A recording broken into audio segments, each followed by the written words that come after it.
Good evening, folks. We're live from Zone 12 on the top of kind of a smallish mountain in Western Maine, and a little untraditional type of workshop, but really wanted to get folks out in Moose Country. We're going to cover a lot of ground tonight.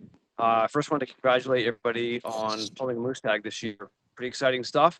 And our job here is to hopefully help answer some of your questions, give you some tips, some tricks, and share some of my background with you. So my name is Ron Fournier, the Recreational Safety Supervisor for the Maine Department of Inland Fisheries and Wildlife.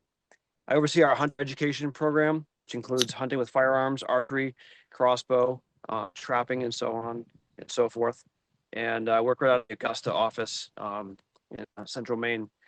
I've also been guiding moose hunts professionally for 20 years. I have a guide service outside of my state job, and I've guided all over the state of Maine. And I like to think that I've learned a lot along the way. We're always learning. We're always adding, new tricks to our toolbox, I guess. But tonight is really for you to help answer some questions. Maybe kind of get you a little bit more prepared. Get you excited about the hunt and to think through all of your gear, things that you need, things that you may not need. I'm going to do some calling, some tactics to draw moose in, and let's see. But as we're going here, you can have comments right in the chat. I've got Tanya Russell. She's going to be behind the screen here as well to help moderate. I can't see my screen. All I can see is my iPhone. I'm also going to apologize. I'm a one-man band tonight. I usually have a cameraman here to help out, but little solo project tonight. So I am actually here in right on the edge of White Mountain National Forest in Western Maine. Nice cloudy evening. Hopefully the bandwidth on the phone holds out. So we're going to dive right in. There should be a survey on your screen if you want to go ahead and fill out that survey as we're going. We'll be adding more folks as we go. Tanya, how are we doing with numbers right now? We are at 145, and people are still coming in. That's impressive. And we do expect we'll have a couple of glitches here. I may freeze on the screen. Tanya will re-cue me. Let's just have some fun with this. And it will be recorded, so you can watch it later on. I know the recording, it may be a little bit more pixelated. So I just want to kind of start off my background. Like I said, I've been guiding in Maine and New Hampshire for 20 years, primarily in Maine. I haven't guided in New Hampshire for quite a while. And I've been with the department for about 5 years, overseeing the hunter education program. And really, the model of Hunter Ed has changed, where we're trying to stay connected to our hunters and our trappers, and try to be more resourceful for folks. Years ago, you'd get your Hunter Ed card, and then that was it. We turn you loose, and we have lots to offer. So we've all kinds of next step programs and whatnot. But tonight, solely focusing on moose. We may have a second session of this, and we might schedule that right before the hunt. So here we are, middle of August. You've probably found out, maybe you were at the lottery and saw me on stage with the rest of my crew calling names. Okay. Maybe you got Put that on a call or a text from a friend.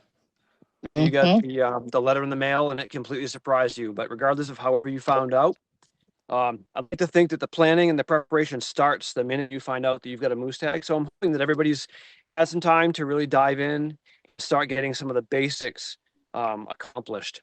It is late in the game as far as hiring a main guide, but there are still a few guides out there that might have some availability. And if you've never considered that option, it will increase your odds. It'll probably increase your comfort, and it'll take a lot of the grunt work of getting prepared. And guiding can really be just a guide showing up and helping you to locate moose, or the full package where meals and lodging, equipment, moose retrieval, that kind of thing can be part of the package. And it really runs the gamut on pricing. So if you haven't the guide and you've considered it, I would not hesitate. That should be on the top of your list. Also, I want to add, you may want to have a book and a pen, just to jot some things down. We are going to cover a lot of ground here. I bring something up that's useful, you may want to draw back on. The next thing I'd be looking at is butchers. And, you could butcher a moose yourself. It's not that daunting of a task. It is a large animal. So if you've got no experience with it, you're going to learn a lot. There's plenty of YouTube videos. It's like any skill that we learn in life. You don't know that you can or can't do it until you try. And it's a great way to call in all your friends and family and say, hey, we're going to be cutting meat and come on over and give it a go. If you're going to hire a butcher, you want to make a reservation. Okay, so you pretty much want to call a butcher that's close to wherever you're going to be hunting or where you can get a moose to, within short travel time, because we're fighting time and distance in the heat, especially if it's a September hunt. So you want to make sure you get that squared away. You want to ask your butcher specific questions. How do they cut? Do they make sausage? Do they, make sure that you're getting what you want? And a big question is, will they take a moose in quarters or pieces versus the intact animal? That's a really important question, because if you're out there, way off the road, and you quarter up your moose, which we do advise, you want to make sure that the butcher is not going to turn you away. And most of them are pretty good at taking quartered moose in, but some of them, they want it hanging. They want the whole carcass. So you need to know that answer before you start. Another consideration, which is a great problem, is taxidermy. If you are going to have taxidermy done, you don't necessarily need to make a reservation, but you do need to call taxidermists to see if they are taking work, because you're going to have a head, hide, and things like that.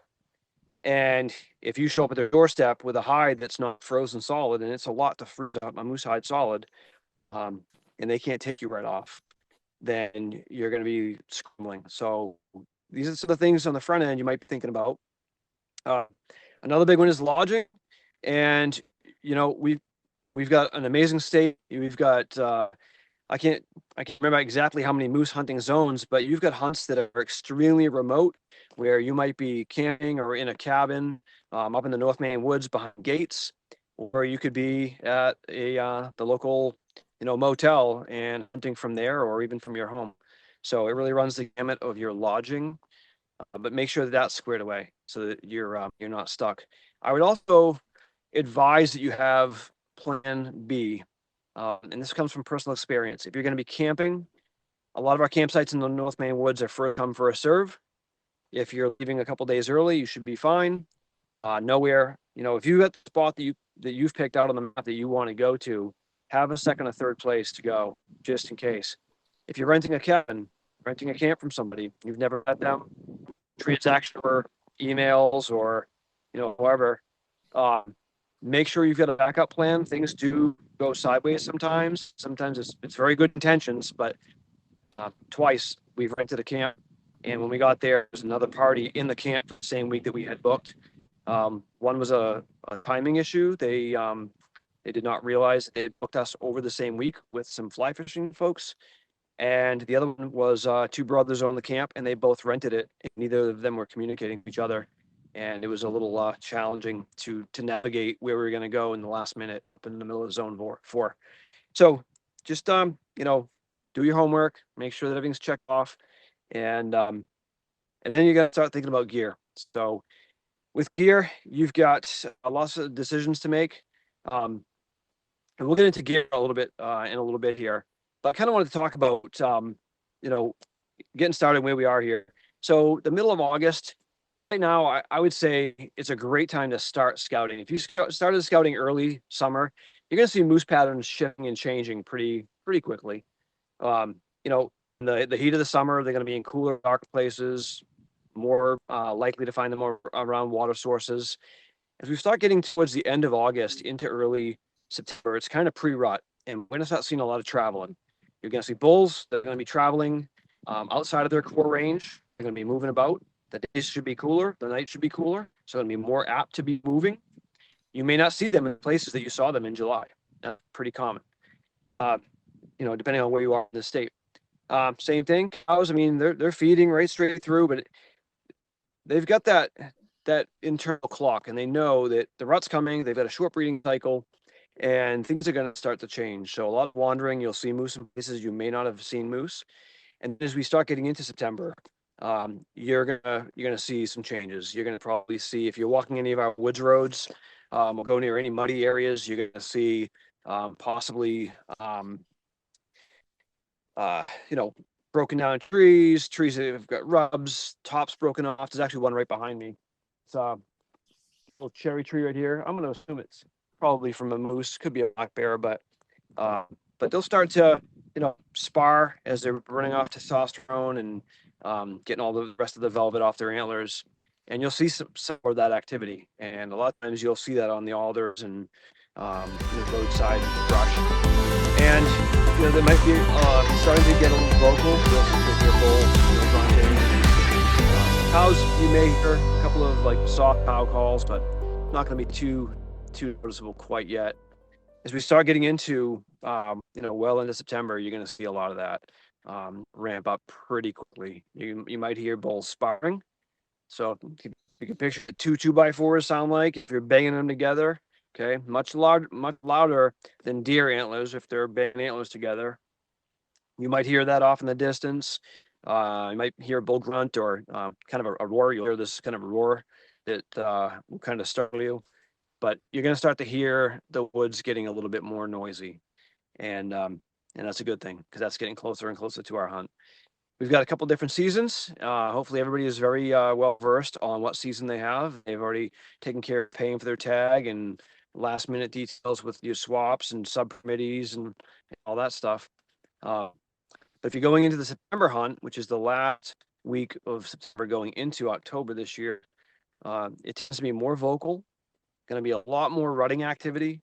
You might find wallows. If you see a moose run and there's a little muddy spot and it's all dished out, it could be the size of a paper plate or it could be 8 feet in diameter. What they'll do is they'll kick and they'll paw in usually in a muddy kind of clay type area, and they'll urinate right in that and they'll roll their shoulder into the ground and whatnot, and they're actually spreading their scent on their shoulder on their body, and shows dominance to other bulls. And also, it's like a little spritz of the polo when you're walking into the casino. It's a little fresh up before the big day. But if you find wallows, that's a really important sign. I'd start keying in on those spots because that's a bull that's going to be marking his territory. I'd start looking for signpost rubs where you might see trees 4, 5, 6 inch diameter with no bark for 5, 6 feet, broken branches. And you'll see sometimes trees that have bark all the way around them. That's a signpost rub. And that's a really good sign that there's a dominant bull in the area. The one trick that I use if I do find wallow is I'll take a Ziploc bag and a little trowel or just a stick, and I'll scrape up some of that muddy soil and put it in that Ziploc bag, keep it out of the sun, and throw that in my backpack. But that can be a really good instigator if you're in another bull's territory. What I typically will do is I'll take a little bit of that mud and I'll smear it on the. I have a small set of antlers I carry, just something that's pretty light and easy that I can rattle, and I'll actually smear a little bit of that back. So when I'm raking brush, I'll be laying down some of that scent, but just air currents will pick that scent, and that alone could get a bull response to try to drive an adversary out of their area. As we creep into the actual September season, bulls are going to be seeking cows, and they're going to be getting they're going to be kind of, I think in the deer woods I call it kind of rough stupid. They start making mistakes. They start taking chances they normally wouldn't. So having a good vocabulary of moose calls is going to be important. Learning how to call like a cow, learning how to call a bull, and then if you can get moose in estrus urine, that's another game changer. I've had really good success with that. There are a few companies that still make 100% pure. And there's also a lot of synthetics. Now we do want to be careful with using pure urine from any animal as far as the risks of like CWD or anything that could be in those products. Most of them are going to be, in a bottle. I probably not as likely to spread anything, but a little bit of that on some vegetation or something to drift that scent out can be another great way to attract moose. And then, learning how to call. I'm not a big fan, and this is personal preference, not speaking on behalf of the department by any means, but I'm not really a big fan of electronic calls. There's certainly plenty of them out there, and I've heard plenty of them on moose hunts that I've been on. My personal experience, I'd prefer to mouth call. You can make every call that you need to just with your two hands or using a funnel. But you don't need to spend a bunch of money going ahead and buying a big expensive call. And if you got one, that's great. Not discrediting that. They can and do work. Um, what I see is they tend to get overused, and you're playing the same type of calls, and they do have a lot of different sounds you can download and whatnot. But you tend to be playing the same soundtrack, and the propensity for overuse is pretty high, and that's what I've seen on a lot of our moose hunts. If we've got other hunters in the area, uh, it's just been overplayed, or even seen a truck driving down the road with them holding it out the window as they're still driving, and that's really not going to benefit you at all. Because if you're going to make a call, any call, you want to make that call and then be quiet and listen. And you're listening for a call back, but you're also listening for maybe just a branch breaking on the ridge across from you. It could be quite a ways away, or moose that just stood up and made a bunch of noise standing up, trying to pinpoint where that call just came from, and maybe they're not going to be vocal. So you want to use your ears as much as you're using your call. That's going to be really important. I'm gonna hit the pause button real quick. Just ask Tony, do we have any questions? Any glaring questions before I keep going? We do have a question in the chat. First of all, I just want to say again that yes, the video is being recorded and we will be sending out the link to the video playback. It'll probably be next week. But you will all be receiving an email with additional resources, including our FAQs and identifying moose hunting sign handout, and a couple of others as well. So you'll get an email with all of these resources and the recording. And the question was about, I believe, tips for hunting bulls during the second week of October, at the tail end of the rut, and what to look for and utilize. Yep, for timing. So um, we'll get through the September hunt. So in September, you should have, if you have bulls or cows calling, you kind of want to mimic what you're hearing too. If you're out in the woods and you're not hearing anything, but there's plenty of sign, keep calling, but start thinking about it. If you're not hearing them calling, they're not stupid. If you're over calling, that might be enough to make them a little more leery. And maybe you're calling, maybe it's a wind direction, mix your calls up a little bit. You start going into October. Some of the cows are bred. Bulls are starting to get wound down. They're getting tired. They've been running. They have avoided focusing on food and trying to find a mate. They've covered a lot of ground. They've been fighting. They've avoided hunters during the September hunt. The October hunt can be really exciting and very vocal in certain parts of the state, or extremely quiet, very frustrating. And the moose are there. You have to remind yourself, these things are 8, 9, 1,000 pounds, and you're looking for a 1,000-pound needle in a haystack. And if you just turn my camera around right now, I'm in the middle of that forest here. It's a lot of ground to cover. And if they're not talking or making noise and not moving as much, then you've got to compensate, and you've got to be boots on the ground, be moving, be thinking about their routine throughout the day. What you will see in October is some light sparring. You'll see sometimes bulls will back up into bachelor groups. So you got to be really careful that if you do see a bull and you pull up on it to make a shot, if it drops and goes out of sight and then you see it stand back up, you need to make sure that it's the same bull. I'm going to talk about that at length here in a few minutes. But I like to think I'm almost hunting like rabbits in October. Mornings, I'm going to go out there optimistic. I'm going to go ahead, start making some calls, start looking for some fresh sign from the night before, see what happens. I'll probably hunt like that till 9, 10 o'clock. From 10 to 2, I'm going to be stalking in areas that I think that they has a high possibility of bedded down bulls. Good cover, food source, maybe close to water, and if it's a nice, cool, October day, think about those places, the old cuts to get a little bit of grassy, kind of scrubby, maybe some blackberry bushes or something like that. They could hide a moose, but they could still catch some sun. And I'd start working into my face through those openings. If you're in the North Maine woods in the northern part of the state, I'd look at my gazetteer and start looking at the logging roads, and you'll see woods roads that are what we call winter roads. A lot of them dead ends. They went in, they logged it, and that's it. And there's also a bunch of connecting roads. But what I'll do is I'll try to find two roads that are parallel by about a mile, maybe 2 miles, and I'll try to get in the middle. Because if you think about it, vehicles, other hunters, people belting out calls all day long.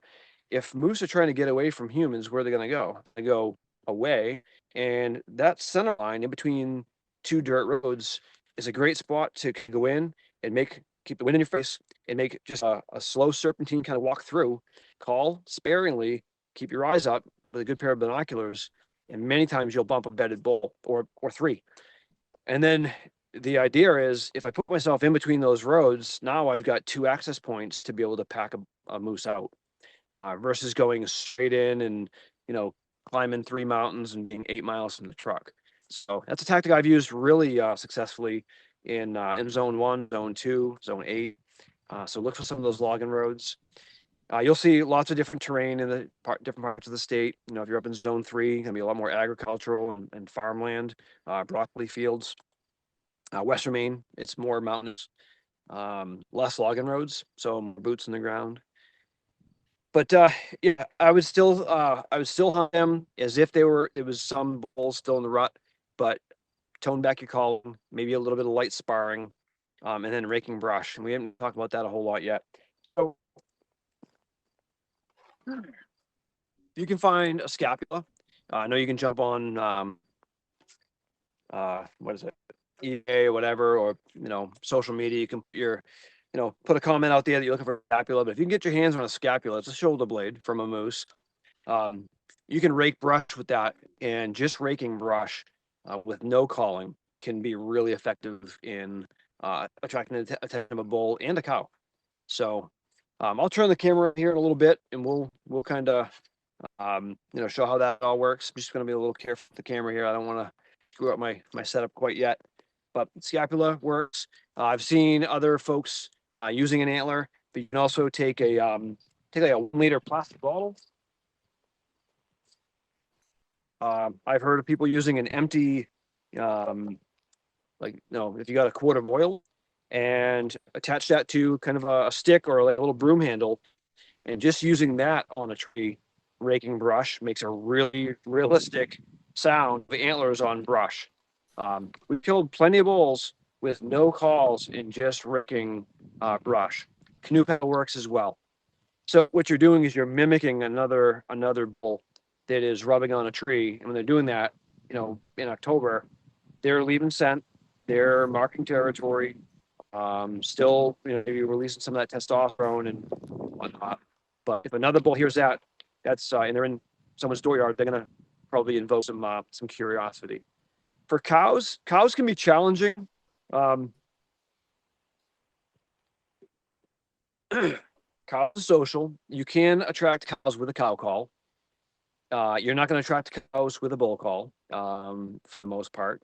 Maybe the peak of breeding, but in October, they've been pushed and chased and all that. So if you have a cow tag, you may want to tone down the bull calls and just focus on cow call. Focus on using your eyes, using your feet, and getting to some remote places. And at that point, they're trying to feed, right? And so when you're trying to look for habitat for moose, I'm standing in the middle. This was cut 10 years ago on the top of a mountain, and there's still a lot of scrub. There's maples. There's a lot of birches, and so hardwoods. They're eating the leaves. They're eating the small tips, and this browse pretty much. Anytime you've got an area that's been logged out within ideally 3 to 5 years is like moose candy, but 5 to 10 years, you still got some young growth, still grow closer to the ground.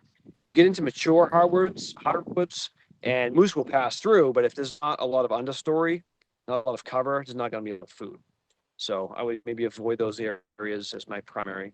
So it's another thing to do is to look at, Google Earth, lots of different apps out there now. Talk to the Maine Forest Service, talk to, foresters, big landowners that own large tracts of land.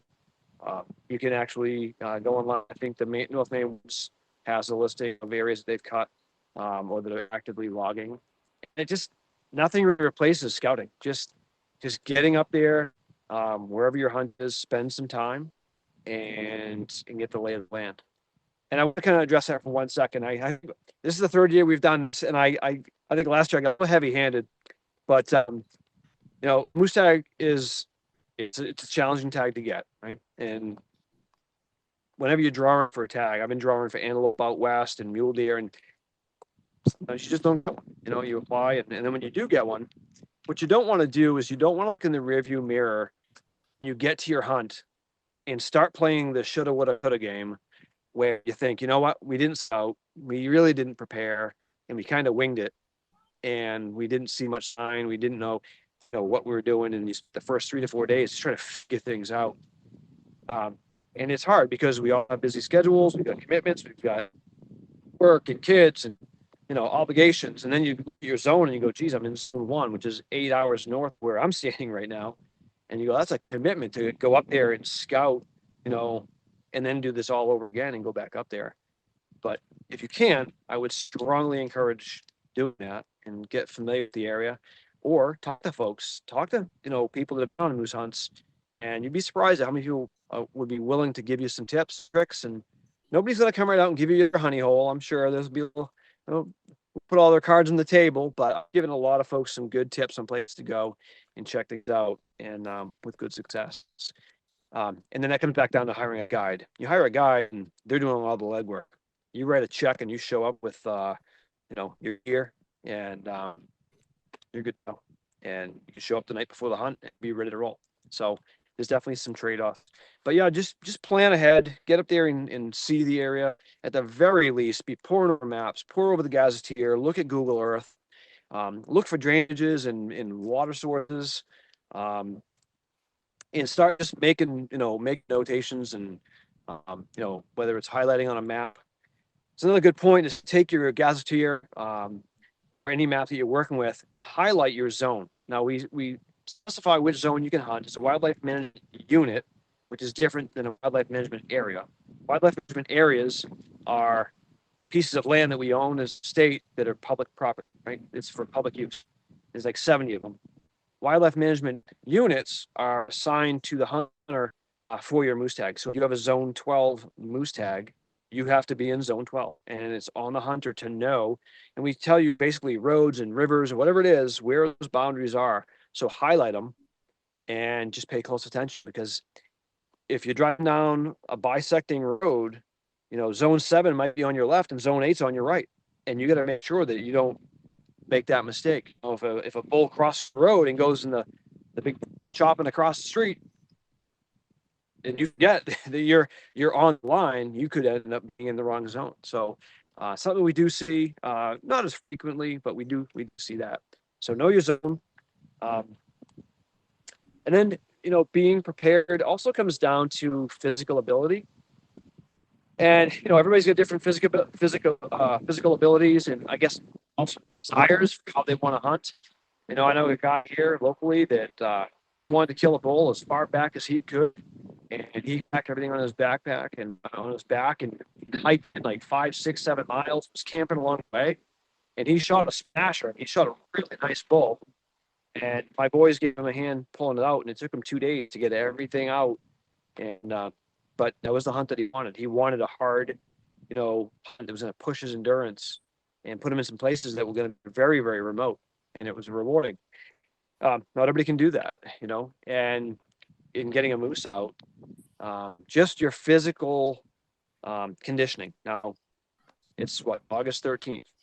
If you feel like you haven't been really active and you're getting ready for your hunt, start walking every day. Start walking a couple miles a day. Just get up in the morning, make your coffee, go for a walk, go to work, come home, get some good boots on that you're going to use on your hunt, and just go for a walk. Maybe throw some weight in the backpack, and start getting used to it. Because what you don't want to do is get into your hunt and realize that, boy, walking on these log roads or walking these trails or busting through the brush, it's harder than it looks. And you could be in some mountainous terrain or muddy, boggy areas. You'll feel better, and just a little conditioning goes a long way. As a department, and I guess ethical hunt, we also want to be thinking about getting a moose out of the woods, and it's a good problem, but it's a problem. And if you're lucky, I always like to think hunt smarter, and and then hunt harder. If you're on a logging road and you park the truck and you're walking a woods road, there's no shame in that at all. Get out there and follow a logging road. There's plenty of open country. You'll see more, you'll hear more, probably on foot than driving, right? Don't be afraid of getting off the road. And then as you kind of go, maybe into the morning, now you're getting further and further out. Planning on getting that moose out and quartering up a moose. It's just like butchering a moose. Yeah, it's a skill. We've got videos on our website or links on our website as well as YouTube, and it shows you how to quarter up a moose. Have a good set of knives. I like to have a couple different knives. Okay, just a little. You can throw this right in your pack, and I'm gonna have plenty of gloves. I always bring a couple of pairs of gloves. And that's plenty. That's what you need to break down a moose. A couple of sharp knives. A knife sharpener is important, and a couple of different size knives. And that way, if you've got some other folks on top of you, you can have some help. It's not just one person that's trying to cut. When we say quartering up a moose, if you know your fractions, quarters means 4, right? You're not quartering your moose 4 pieces, essentially. If you're going to cut it up in the field, you're going to take the 2 hind legs right at the socket. You're going to take the front shoulders off. You're going to debone and take the back straps off the rib cage along the back of the spine. You're going to take the tenderloins out of the rib cage. You want to trace out all of those ribs and get all of that meat in between the ribs. That's going to go in game bags. Lots of different models of game bags out there. Pretty much almost like a pillowcase, essentially. It's cotton, they breathe, or nylon, and they breathe, but keeps dirt and debris and bugs off of the meat. But you're gonna have, both hind legs in a game bag, the shoulders in a game bag. Then you're gonna have probably smaller game bags with your back straps, all scrapings. There'll be some more down by the pelvis. You'll probably have the neck all the way up to the base of the skull. You're gonna have a ton of meat up there, so that's gonna come out in pieces. You don't have to take the whole neck out. So you leave or carry as little back as you have to. So I would debone as much as I could. You'll have plenty for ground meat, plenty for sausage. You'll have no shortage of that, but your quarters are going to give you lots of good steaks and specific cuts. I also like to go with some 5-gallon buckets, and I've got a 2-liter frozen soda bottle. I'll put it in the middle, and all my loose scrapings and chunks and things like that, I'll put in the 5-gallon buckets with a lid on it, and I can grab 2 of those and head back to the truck and put them away and go back in and get more. So this again is going to be a good time to call in some friends, call in some backup, to help the process. It will take you a while to get it out. Out of respect, the head and hide comes out last. Get all your edible meat out, get it cool, get it cool down quickly, and then the head and hide comes out. If you're going to do a mount, you're not going to do a mount. You want to take the head. So we have proof of sex. It has to be antlered or antlerless. And let's see. Kind of skip the step there as far as a field dressing, but I'll kind of go through the whole process of actually making a shot and what to do after the shot. Packing one out. You can also get a pack frame. I left the pack frame at the house tonight, but it's just a modified backpack. You don't have to buy one. You can make one. It's pretty simple, but you put the quarters in there, strap to that, and it gives you some advantage to be able to throw that on your back, hike it out to your truck, and you'll be making several trips. You can also use a game cart, drag sled, jet sled. all kinds of things you can make or pull together to navigate through the woods to drag something out. If you're going to try to get an animal out intact, we've all done it. I've done plenty of moose intact that were at a spot that I could either get either a vehicle into or a four-wheeler, or using one of the different styles of winches that are available. It's typically shorter distance. You could argue that you could probably quarter it up, break it down, and get it to the truck faster. You'd need less gear, but there's trade-offs, right? Getting it out intact. If you're gonna get it out and you can get it to a butcher really quickly, there's no issue with that, and it makes it a little bit easier, honestly. So in that situation, you want to have the ability to drag it. So a come along is not going to do it. So you have to crank. It's going to be such a slow, you know, process. You really need a power winch of some sort, or long rope cable that you can hook to a vehicle, a couple of pulleys, and use that to twitch that out of the woods. I've got a half of a canoe. You can always go on a marketplace on Facebook and find a bunch of junk canoes. Find another moose hunter, cut one in half. You both get half, and you probably into it for $50. Um, that's a great way to pull a moose partially into the canoe and drag that. And just because it's got a nice point on it, navigates through trees and around rocks and stuff very, very nicely. I've seen people use truck bed liners, the old plastic corrugated bed liners. They work well. You do get jammed up on things, stumps and trees and stuff you maybe can't get between, but they do glide pretty nicely. There's a whole bunch of things out there. So get creative. They do make some really large jet sleds that you can get. I saw one individual cut the end of the jet sled off. So the front end was intact, but the back end allowed the moose to lay down flat, protected the whole front shoulder of the moose, and the hips just dragged, and it was fine. So that worked out pretty well.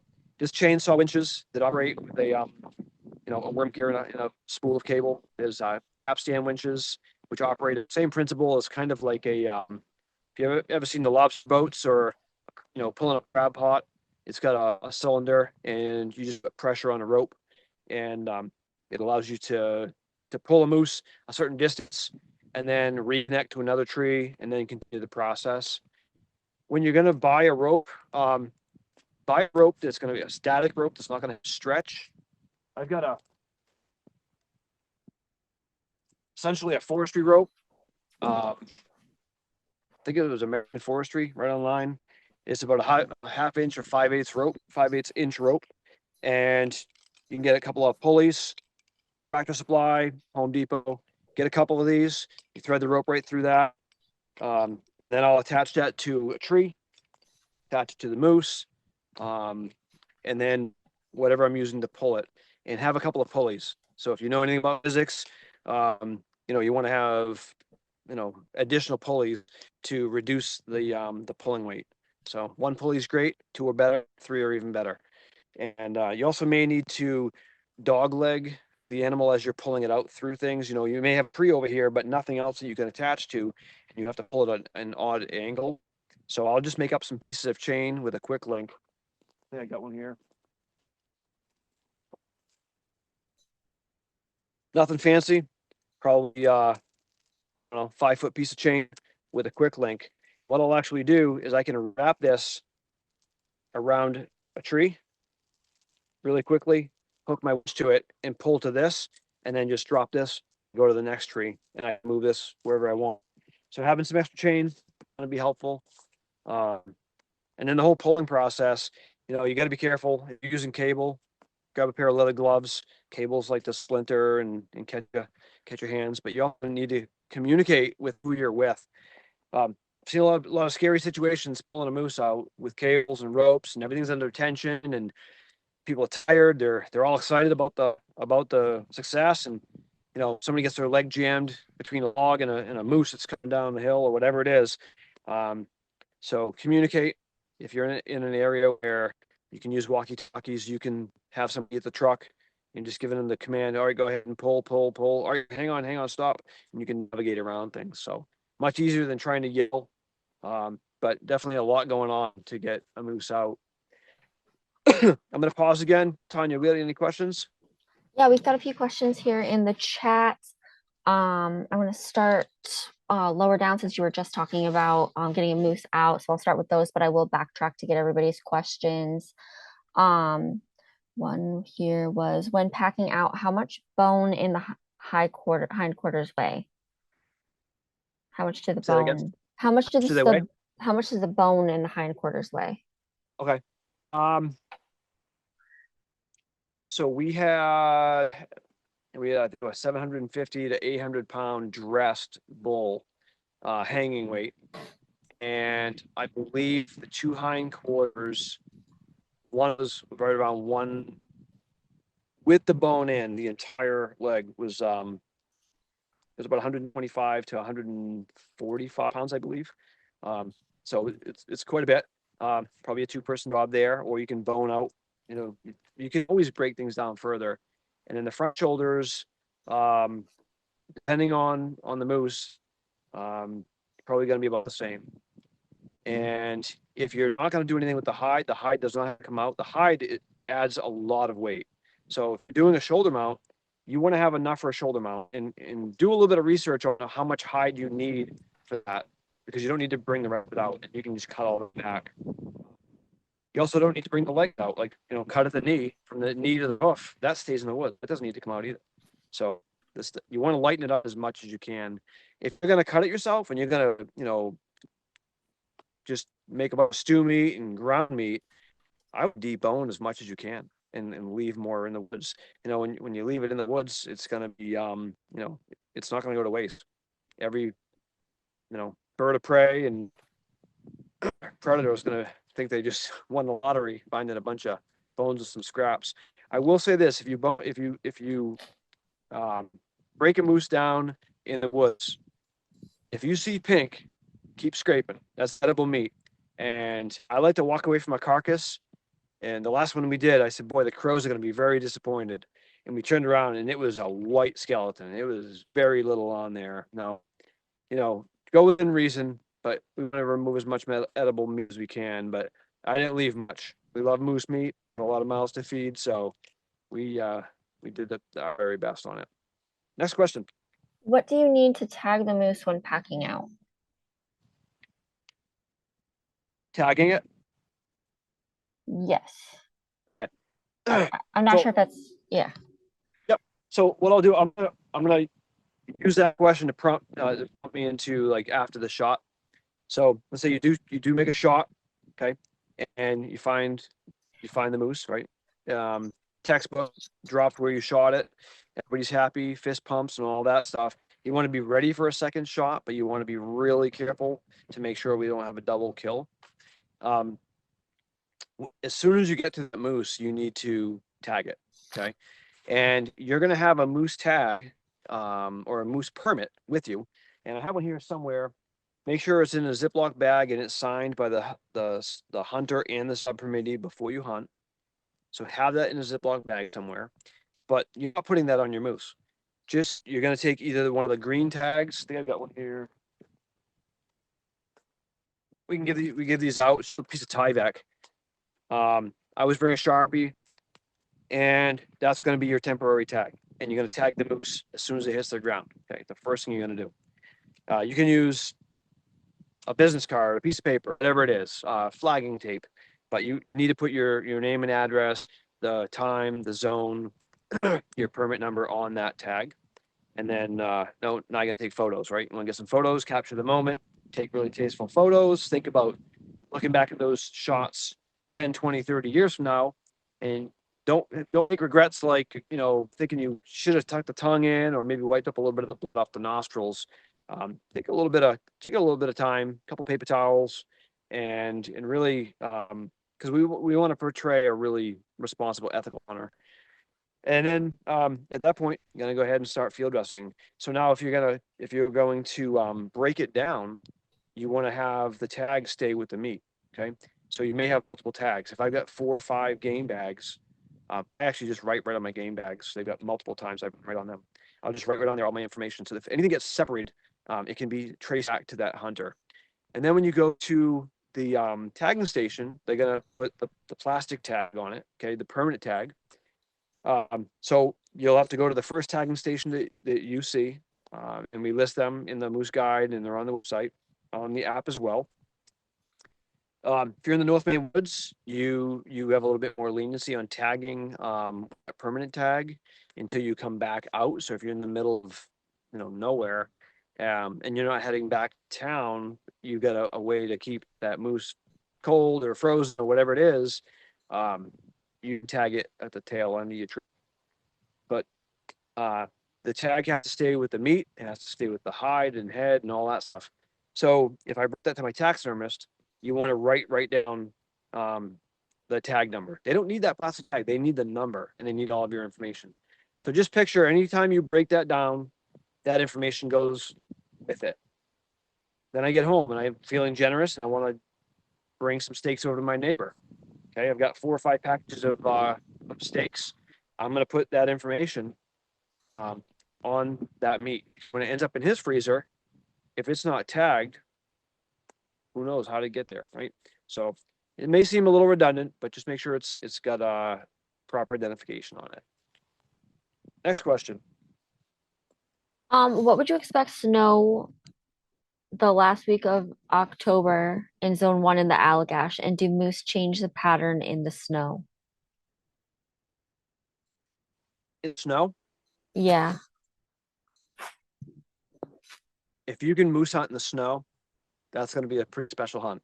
There's nothing like it. I've only had one hunt where I had just a little bit of snow. It's going to give you a little bit more of an advantage because you've got a pretty dark brown, almost black object against a white backdrop. So it's going to give you a little bit of an advantage. I'll say a couple things. One, September hunt is going to look just like this. Full foliage, lots of green, maybe some colors starting, lots of foliage. You might hear a moose within 100 yards of you, within 50 yards, and you may never get your eyes on them. Just thick, you know.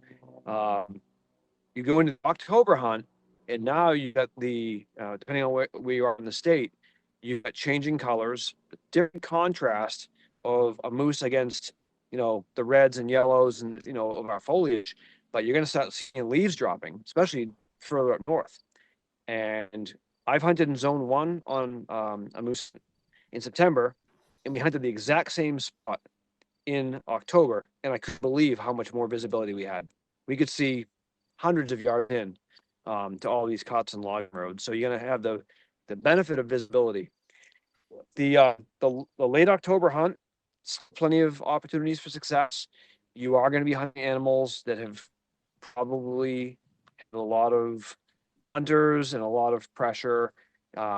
Not just our moose hunters, you got bird hunters, you've got deer hunters, bear hunters, lots of open seasons by then, right?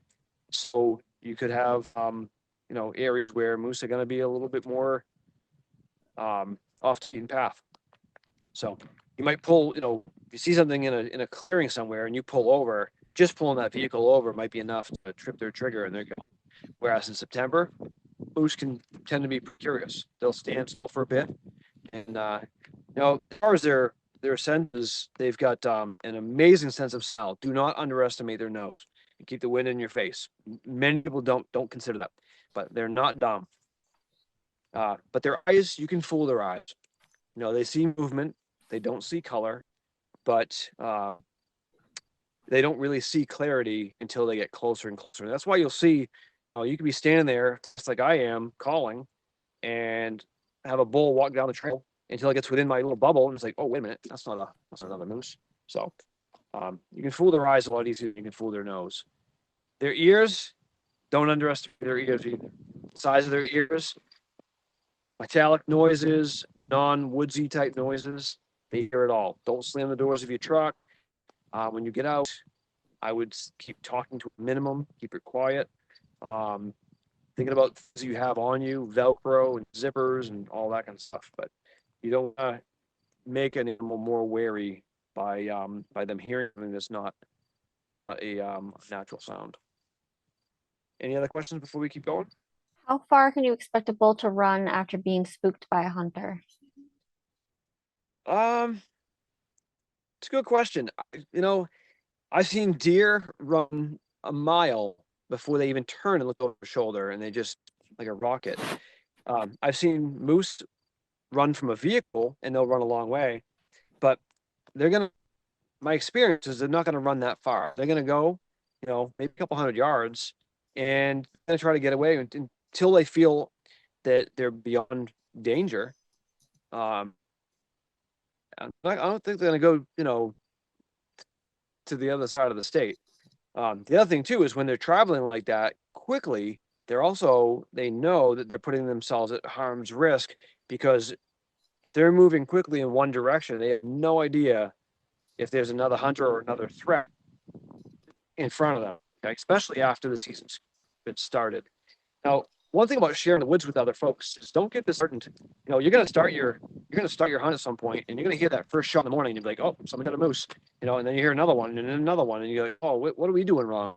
There's tons of folks enjoying the woods. There's bird hunters and all that, and those noises, they hear that stuff all the time. They hear logging trucks all the time, chainsaws. So there is some tolerance, but we got to share the woods. And I've had plenty of bird hunters walk on through, and I've come around the corner, and I've had other hunters, doing the same thing I'm trying to do. So just share the woods. It's not the end of the day. If you're walking logging roads, I really like to walk dead end, dirt roads up in the North Country, and you'll hear a vehicle coming up behind you, and your first reaction is to be like, oh, here we go. They just blew our hunt. Can't tell you how many times we've shot a moose. Before that car was even out of eyesight, we engaged and had a moose. It happened twice in Rangeley. And I was telling my hunter, as this truck rolled by real slow, I kind of waved to him and it was kind of like, all right, keep moving, keep moving. And as soon as he went down the road, we're still standing still. I belted out another call and we had a moose on the ground in about 4 minutes. And in the vehicle, they never would have had a clue. They're blowing a really low grunt back, but just the vehicle going down the road didn't bother. So, I do want to address hunting from the road. Again, everybody's got different expectations and limitations. I think people have been in this game for a while. They tend to look in the rearview mirror. They look back at 1980s and 90s and they, just drive down the road and go find a moose and shoot it. How hard can that be? And, there were times where, there was a little bit more common. Moose had not been hunted for that many years back then. The population was higher. It was probably higher than it was supposed to be. Populations were pretty high. And yeah, I mean, that was a lot of folks' moose hunt was drive down the road and find one. And I'm not saying you can't still sight a moose in the road and maybe get a shot, but the expectation of that now, it's nothing like it used to be. And I think you'll have a more rewarding hunt being on the ground, even if it's just walking the same road that you drive. I think we feel like the grass is always green. We got to just keep going and going and going. We got to drive. If there's nothing here, we got to go around the corner and go check that spot out. In my 20 years of guiding, I find freshest sign. I look at my maps. I think about what are the moose most likely, where are they most likely to be? What are they doing? And most of my moose hunts happen in maybe a 2-mile square. And I mean, we'll still travel some other areas, but I would say from sunup till about 10:30-ish, we're in one footprint. And then we might drive a few roads and go to a different spot, get out, check out some different scenery.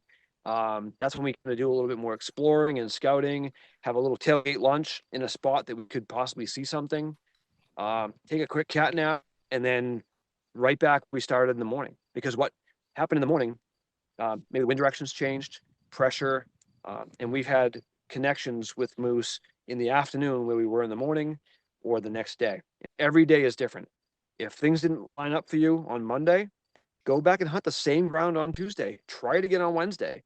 If there's moose there and there's fresh sign, it's just trying to make the connection where you can actually put eyes on a bull or a cow, whatever you're looking for. But you don't need to keep leapfrogging and keep going and going and going in all these areas, because what you're going to do is you're going to keep picking up a little bit of intel, but not doing the deep dive in an area. If this sign is moose there, and it's a matter of connecting. So I don't know. That's worked for me a lot. And I've heard of people putting on 600, 700, 800 miles on their truck in the same week. And it's like, that's not the kind of moose hunt I want to be on. If you're in an area where all of a sudden you realize there's a lot of pressure, it just happens to be, there's just a lot of pressure here and it's not playing out. I always reserve the right to change my mind, and I'll go find another spot that's got good fresh sign. Now, when you look at the zone, look at the places that are easy to get to, the places that are easy to drive to. Where are the campsites? And then look at where those outlying areas are that you think, someone's got to really work to get there. And that's what you want to hone in on, because uh, people tend to take the easier path than the harder path. The other side of that is also don't go right past the doorstep without looking around a little bit. I see a lot of people go into a zone and everybody goes into the zone. And sometimes if you hunt the fringe, that like right as you get into an area, especially on some of the North Maine woods, you're going, you're going to hit places that people will overlook because they want to get 3, 4, 10 miles in. And that first left or that first right as you go in might be a sweet spot to check it out. And I won't give away my honey hole, but we have a place called the Moose Mile. We've killed 7 bulls in the same road, and it's no more than 2 miles from a gate, and it's phenomenal. And everybody drives by it. You hear them on opening day. Everybody drives by to get in, and we are already in. We're right there. So, is looking at the gazetteer right now, looking at the gates and going, okay, 2 mile circle around them. So, all right, Tanya, any other questions? Is moose tongue good for eating? Are they good for eating? Yeah, the moose tongue. Yep. The tongue? Yeah. Yeah, I actually have tried it. I think it was like a moose tongue pate at the Unity Big Game dinner. I don't save it, but I know a lot of people do. And if you actually look at the size of a moose's tongue, it's pretty big. It's pretty good sized steak. So yeah, I don't eat organ meat or tongue, but if you're making sausage, grind it up and throw it right in the sausage. But yeah, and if you do try it, send me an email. Let me know how it is. So I'm always curious to hear new recipes. So yeah, Do you have any more I'm hoping that ribs. No, uh yeah. strategies specifically for the cow hunt? So I say it one more time. Cow hunting strategies? Yep. So cow hunting strategies is going to be your later season.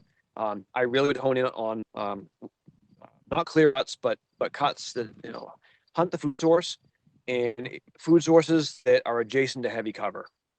I would keep it in my face. If you find we'll call a clear cut or a chopping that's a couple years older or older, 20 other moose hunters probably have it pinned down on their GPS as well. So if you go there for first light, you may not be the only person that's setting up shop there. But I would say hunt food and keep the cow calling. Keep it, that light cow calling. If you get a call back from a cow, keep calling. And then the other thing is being patient. I think we tend to make calls and then we move, and we make calls and then we move, and we make calls. Oh, it looks much better. There's no reason why you can't hunt like deer and sit in one spot for a couple of hours.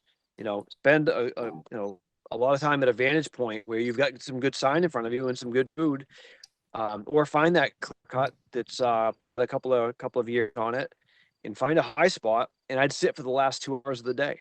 Now, when it's 5 minutes before shooting light's over, nothing came in, you might feel like, oh, we just wasted our time. Maybe not. Maybe try it again in the morning. Just play the wind. Just make sure the wind's in your favor. But yeah, I would say the best advice would be a good pair of binoculars, okay? Hunt the food sources, and light cow calling. As far as glass, moose hunts, it's kind of a unique type of hunt where it might just be you and your sub.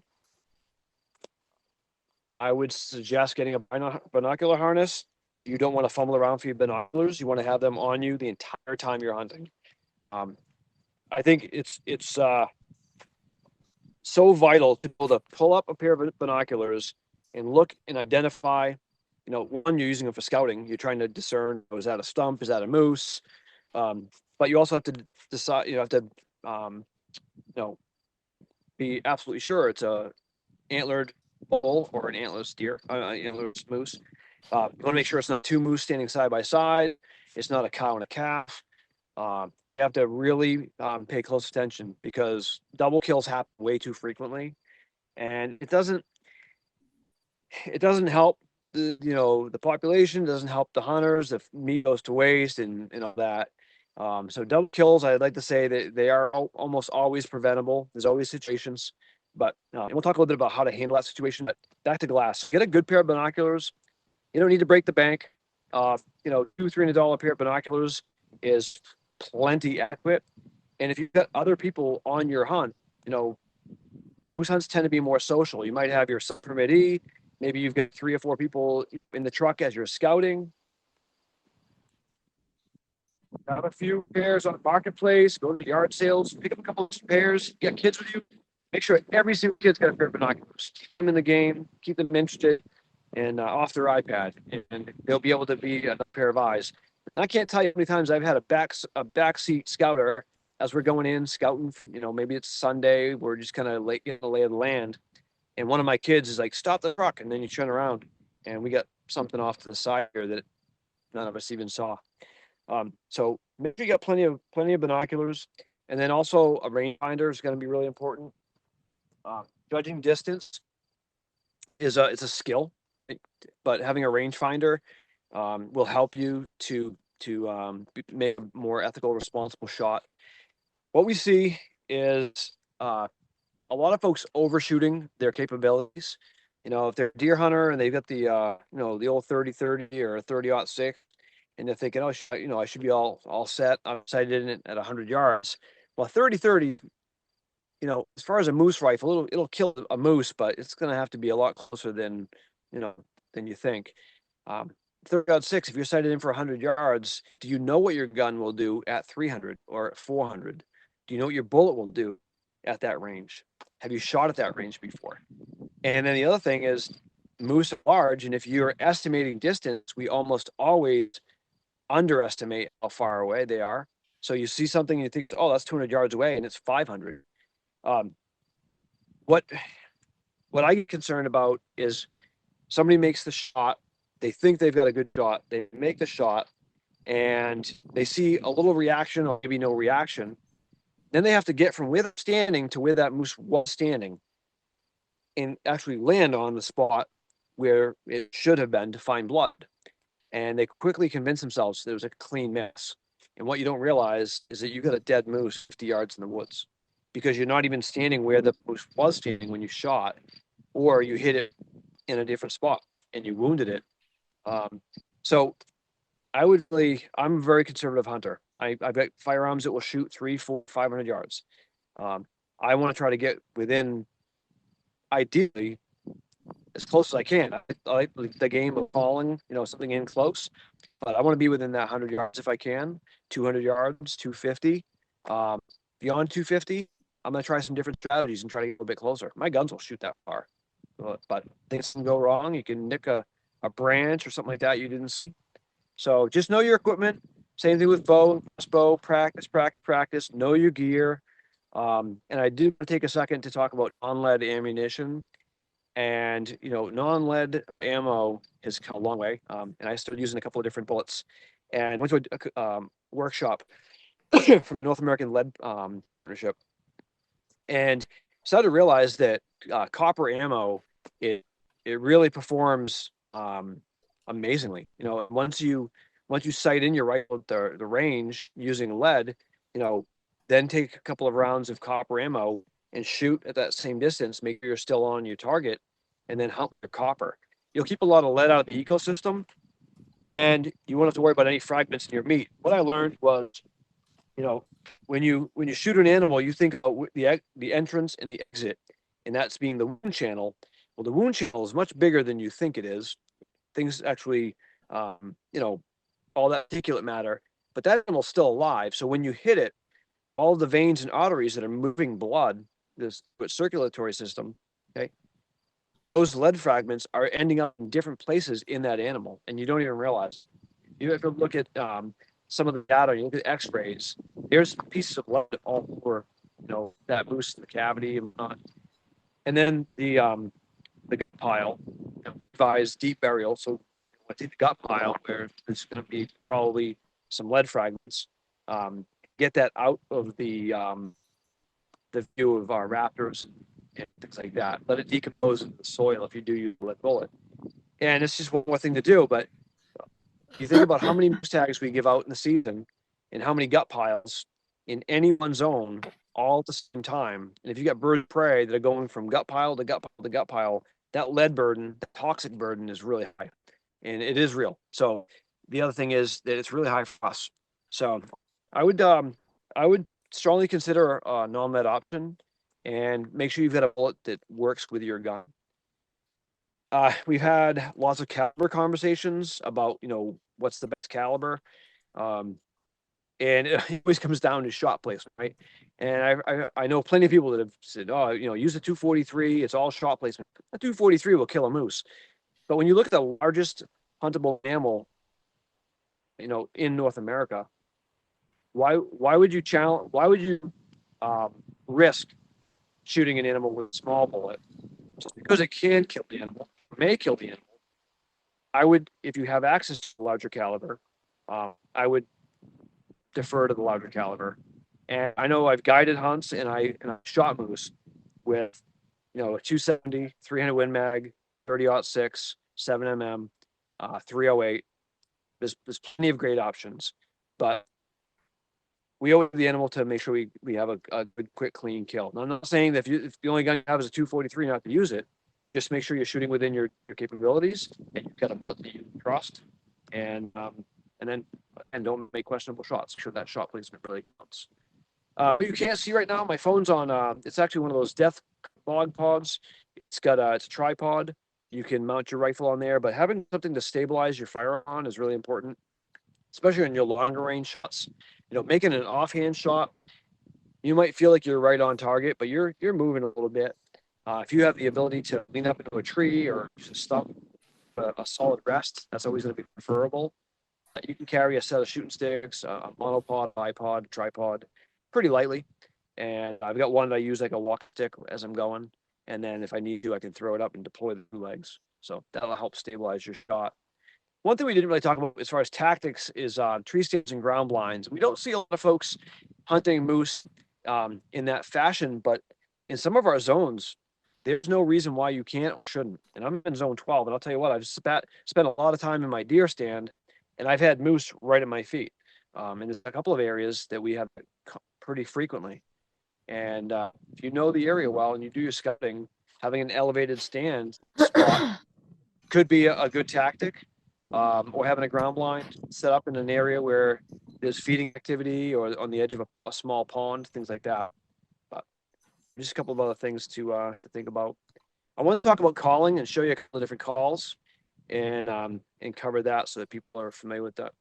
So if you're going to start calling like a cow, right? There's tons of YouTube videos out there, but they don't sound that different than a regular dairy cow, honestly. You make a moo sound kind of like a cow, and it's going to sound similar to a cow moose. So typically cup your hands. I like to pinch my nose to give it a little nasally kind of resonance. And I'm going to just do just a light cow call. This is kind of just belting out a curiosity call, trying to get a call back. Just as anybody in the neighborhood, right? Hopefully you can hear this on the phone.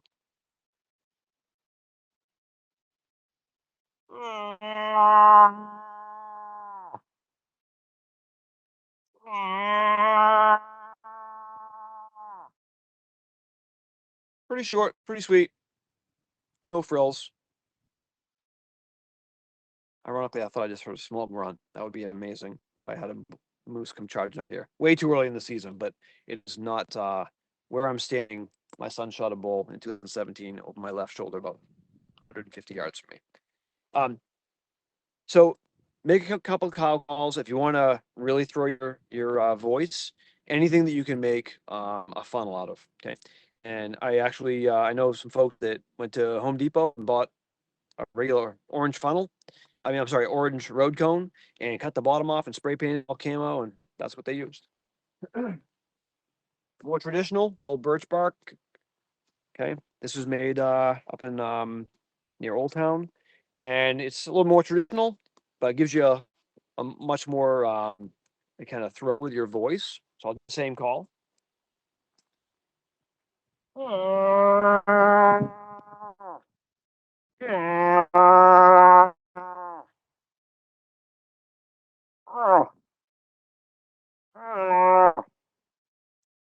Okay, a little bit of a curiosity. Who's out there? Anybody around? Next thing you know, you get another cow call. If you hear a cow call back to you, keep calling, because the cow you're calling back to might have a bull behind her. Okay? If that curious cow is coming to see who's in the neighborhood, if it's pre-rut or close to the rut, that bull's gonna be on a string. He's not gonna right in behind her. Not gonna want to leave her. So you can actually draw both of them in. When they start going into heat, start going into estrus, the first time you hear an actual cow calling in estrus, you're going to sit there and scratch your head and go, what the heck is that noise? And it's going to sound almost like a cat or a whale or somebody screaming or crying. And it's really, really a very interesting call when you first hear it actually from a moose. And there's lots of variations. So it's going to be a lot longer and drawn out. I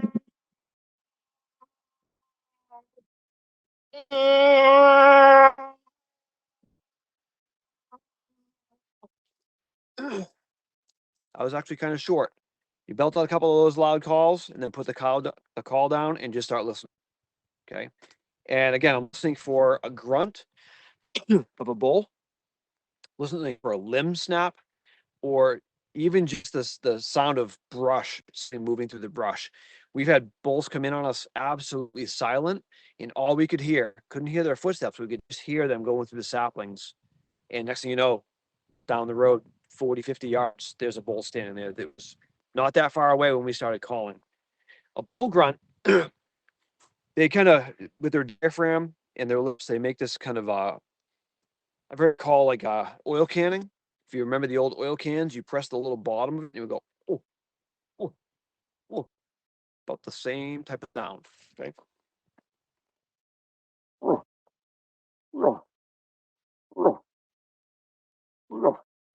I typically do my grunts threes, and then I'll do it like repeatedly for good long ways. And if you see a bull calling back to you and grunting, many times they're going to do it at the same cadence as they're walking. So you'll see this kind of, and they're almost grunting per step. We like to say I'm on a string, right? You hear that grunt, something's coming, pressure's breaking, and they're grunting. If they're still grunting, put your call down and listen.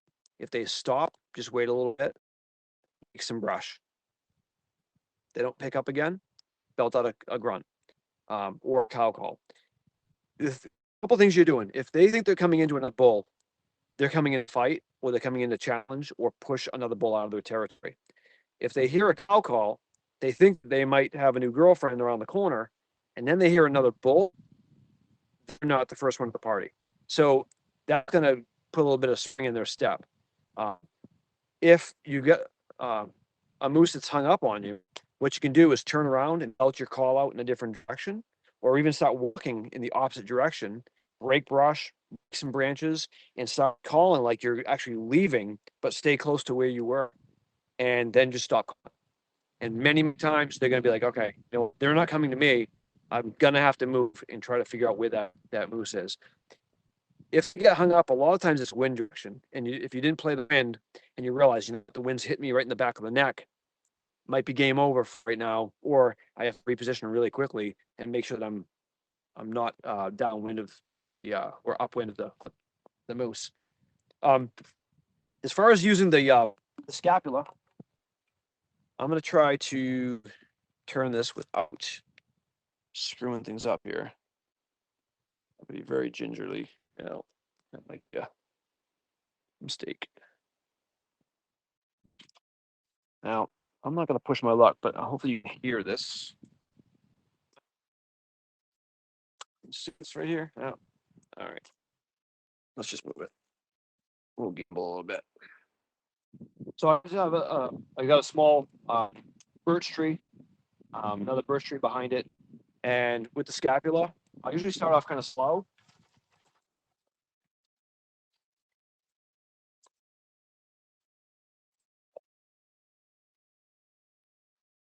And then I'll stop and listen. Because a lot of times, if you get so into what you're doing, you don't stop to actually listen, you might miss something. I'll listen, but then I'll pick up the tempo. And I've been on a lot of guided hunts where I tell my clients, if my knuckles aren't bleeding, I'm not doing it hard enough. You really want to start wailing on it, okay? You're a little bit off screen, Ron. We can't really see what you're doing. Can you hear me? I have Ron. no idea if you hear that or not. Ron, can you hear me? Yep. You're a little bit off screen, so we can't really see what you're doing with the scapula. Sorry. All right. That's all right. Bear with me. This is a very non-scientific approach here. Let's see. Yeah, all right. This is what you get, folks, with a one-man band trying to pull it off. So That looks I got a good. couple of small trees. I like to actually find some small like saplings or whatnot, and then if I can find adjacent broken limbs, it's nice to be able to make it with snaps, really loud cracks.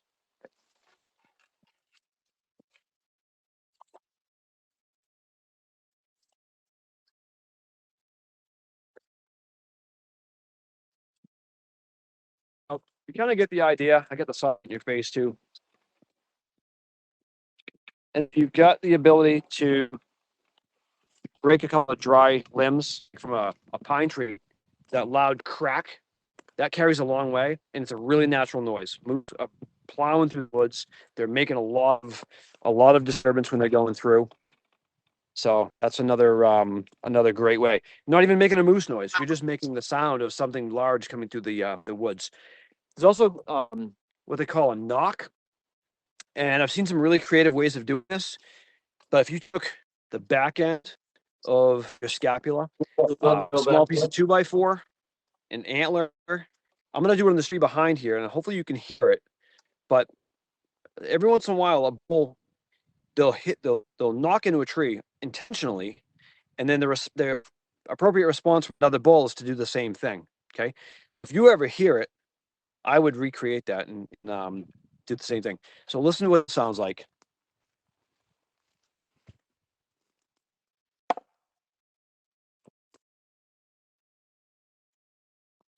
Okay, just one loud knock, and it sounds like what would make that noise in the woods, and that's a bull hitting the tree with the palm of their antler. So lots of different ways of trying to fool them. And again, just remember to listen as much as you're making noise or calling. The other thing that I love about moose hunting is that you don't necessarily need to be really quiet.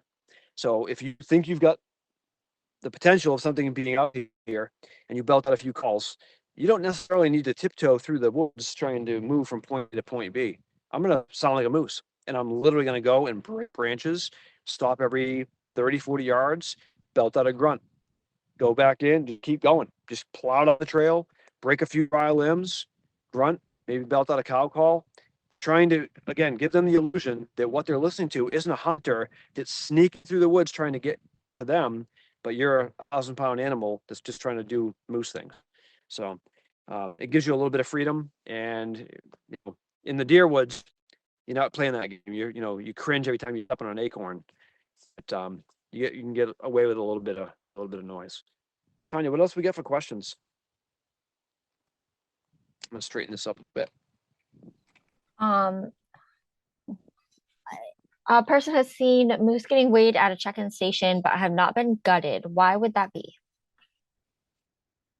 Bad playing experience. Yeah, no, don't ever do that. You want to gut that animal as quickly as you can.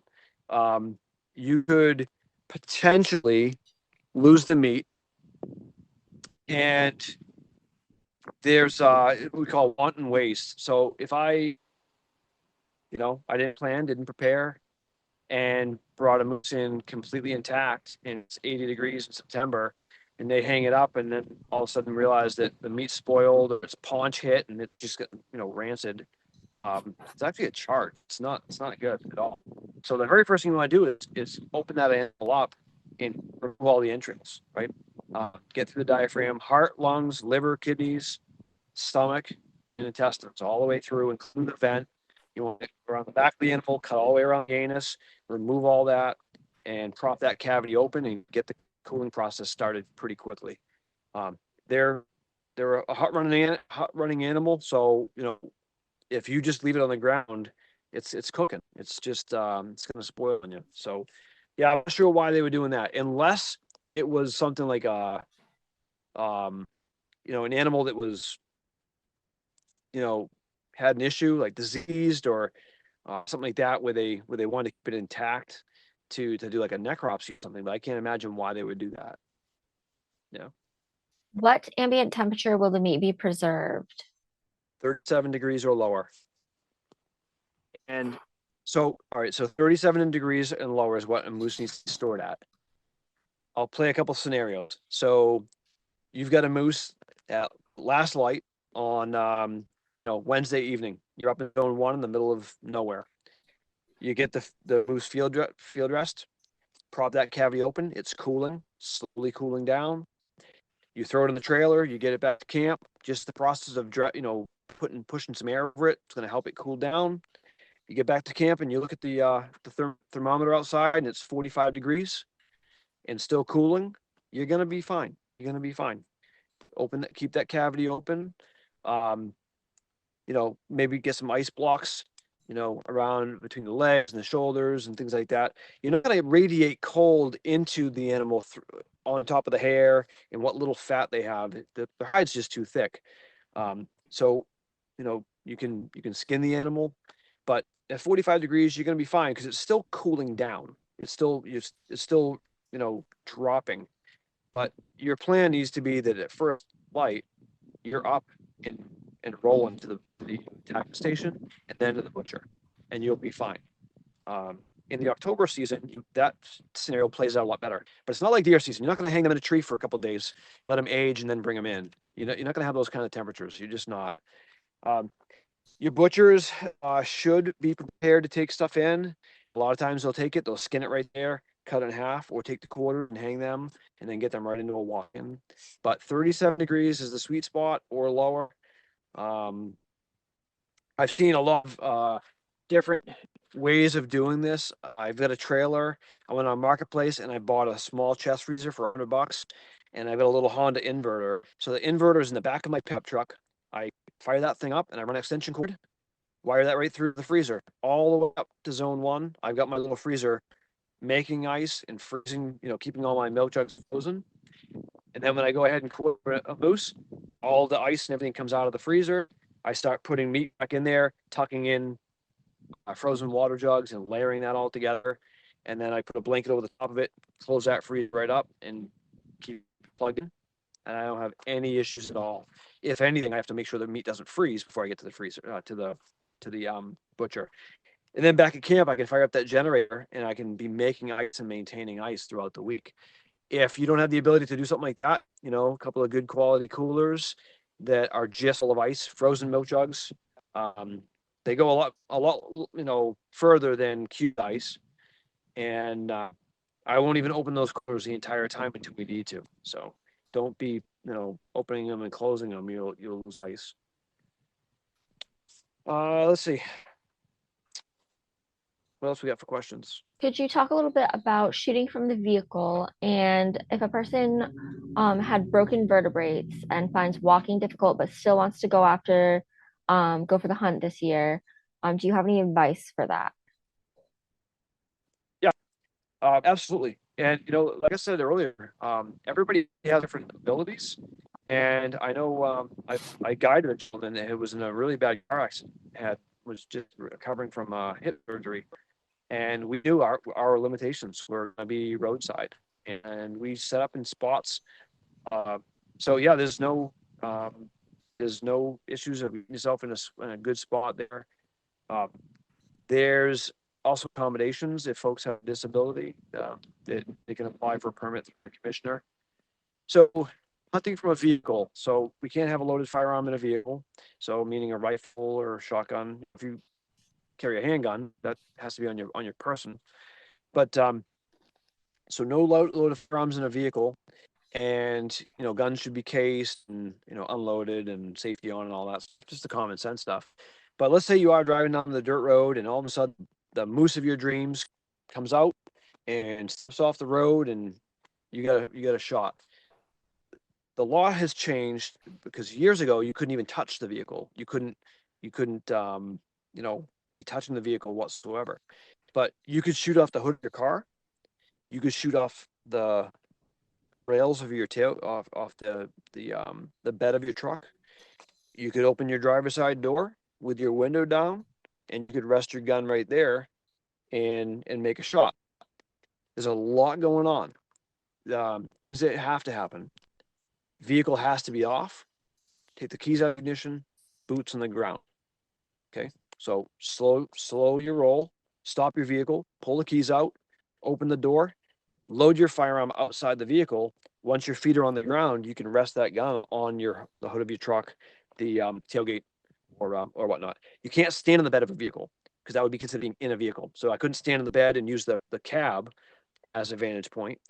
I couldn't be driving around in one of the crow's nests. You see all kinds of stuff up there up in the North Woods. You'll see a bunch of folks in modified, apparatus. I've seen everything from staging to pieces of steel being welded in the back of trucks with seats on it. And those folks are just driving the roads and looking and whatnot, and they're trying to see if they can see something in the cuts, but they can't shoot from up there. So they might be the person that says, "Hey, we got a moose out here," but you can't shoot from up there. Feet have to be on the ground. I would just caution you that if you're going to shoot off the hood of your truck or through your door, it gets really challenging when you've got multiple people, and make sure you're communicating. So if there's 2 people, 3 people, 4 people in your truck, you got a 12-year-old kid in the back seat. If you're going to make a shot, you need to communicate with everybody. Listen, I'm going to make a shot from here. Stay in the vehicle. Because if you're lined up, your whole world is looking through the scope in downrange, and somebody walks around the front of your truck just as you're going to make that shot. Terrible things could happen. So you have to be really cautious of where everybody is, have a plan, communicate, and make sure it's safe. So one of those things, just because you can do it, do you need to do it? Should you do it? It's a great way to stabilize your firearm, but there's definitely some added risk. Can't stress enough though, boots on the ground. You have to have your feet in the ground. If you have a disability, you can get a specialized permit. In certain parts of the state, you could use tracked vehicles. You could be on a UTV. Not in the North Maine woods. There's no wiggle room there. ATVs, UTVs are not allowed in the North Maine woods. But if you're a private land in Zone 3, and and you got a disability, you get a permit, and you can actually shoot from the UTV. We see that all the time. So we'll help make it happen. I want to also talk about something that we see. There's a lot of logistics, right? You're trying to get the sun right in my face here. You got to pay for your tag. You got to do this and that, and all of a sudden you realize, you're a couple weeks out and you didn't pay for your tag yet, and you panic like, oh, I just forfeited my hunt, and it's a week after the due date. Please don't panic. Just reach out to us. Julia, Kat, they're amazing. They will work with you. They'll get you your tag. You'll be fine. Don't procrastinate and don't delay intentionally. But I had somebody a week out. They called me and they said, I can't believe this. I just completely blanked on it and never sent my tag in, never paid for it. So what do I do? Did I lose my tag? And I said, hang on. So just don't panic. We'll work with you. And and then again, it's a busy time of year. We got everything from antlerless deer tags going out and ATV stickers that haven't shown up. It's a busy time of year, especially this year. So if you're trying to reach us and you're not getting an answer, shoot me an email. We'll work it through the system. We'll make sure we'll get everybody caught up. And again, we work for you. So, all right, next question. Aside from aquatic vegetation, what are the moose eating in the cuts in the woods primarily? All right, great question. In September, you might still see some aquatic vegetation, but they're going to start pulling off that. They still will feed on pond lily and some other aquatics. They're getting salts and calcium and sodium and stuff like that from the aquatic plants, but you're going to mostly see them on hardwood browse. So maples, sugar maples, red maples, moose maple, birches, some cherry, but a lot of your hardwoods.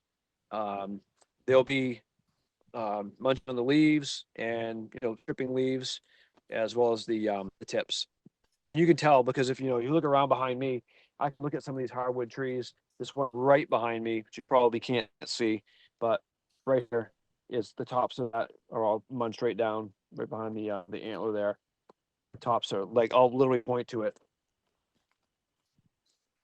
You can see how high. I don't know if you can see that in the frame. I don't see you. Walk right off the camera. Try that again. Any better? Yes. All right. So the tops of these are all munched down. That's not a deer. That's from a moose coming in and browsing. The one behind it's got some activity. Got a white birch right behind that, and all the tips are cut right off the top of the white birch, right behind that. So there's been a lot of moose activity right here. I think actually one of my hunting clients might be on this tonight. Hopefully they're getting pretty excited about their hunt, but we might be back in this spot here in September. So yeah, follow the cuts, and then you also see if you see a cluster of like branches on a small maple, and a couple of the shoots have no leaves on them at all, where they just strip them right off. That's another telltale sign. You'll see like they'll grab the tree sideways and they'll just strip them right off.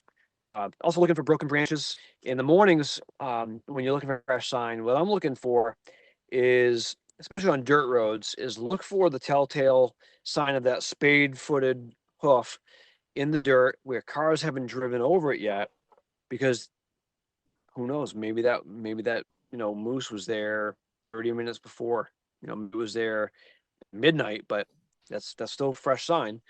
And then I also look for what I call brush piles. When you see a broken tree branch and it's busted off with maybe some leaves still on it in the middle of the dirt road, and what happens is as bulls will spar with trees and shrubs and stuff, they'll get this stuff caught up in their antlers. And then when they come out into the open of a dirt road or trail, a lot of times when they get out there and they can actually move around a little bit, it falls off, and you'll see sometimes things will be laying right in the road.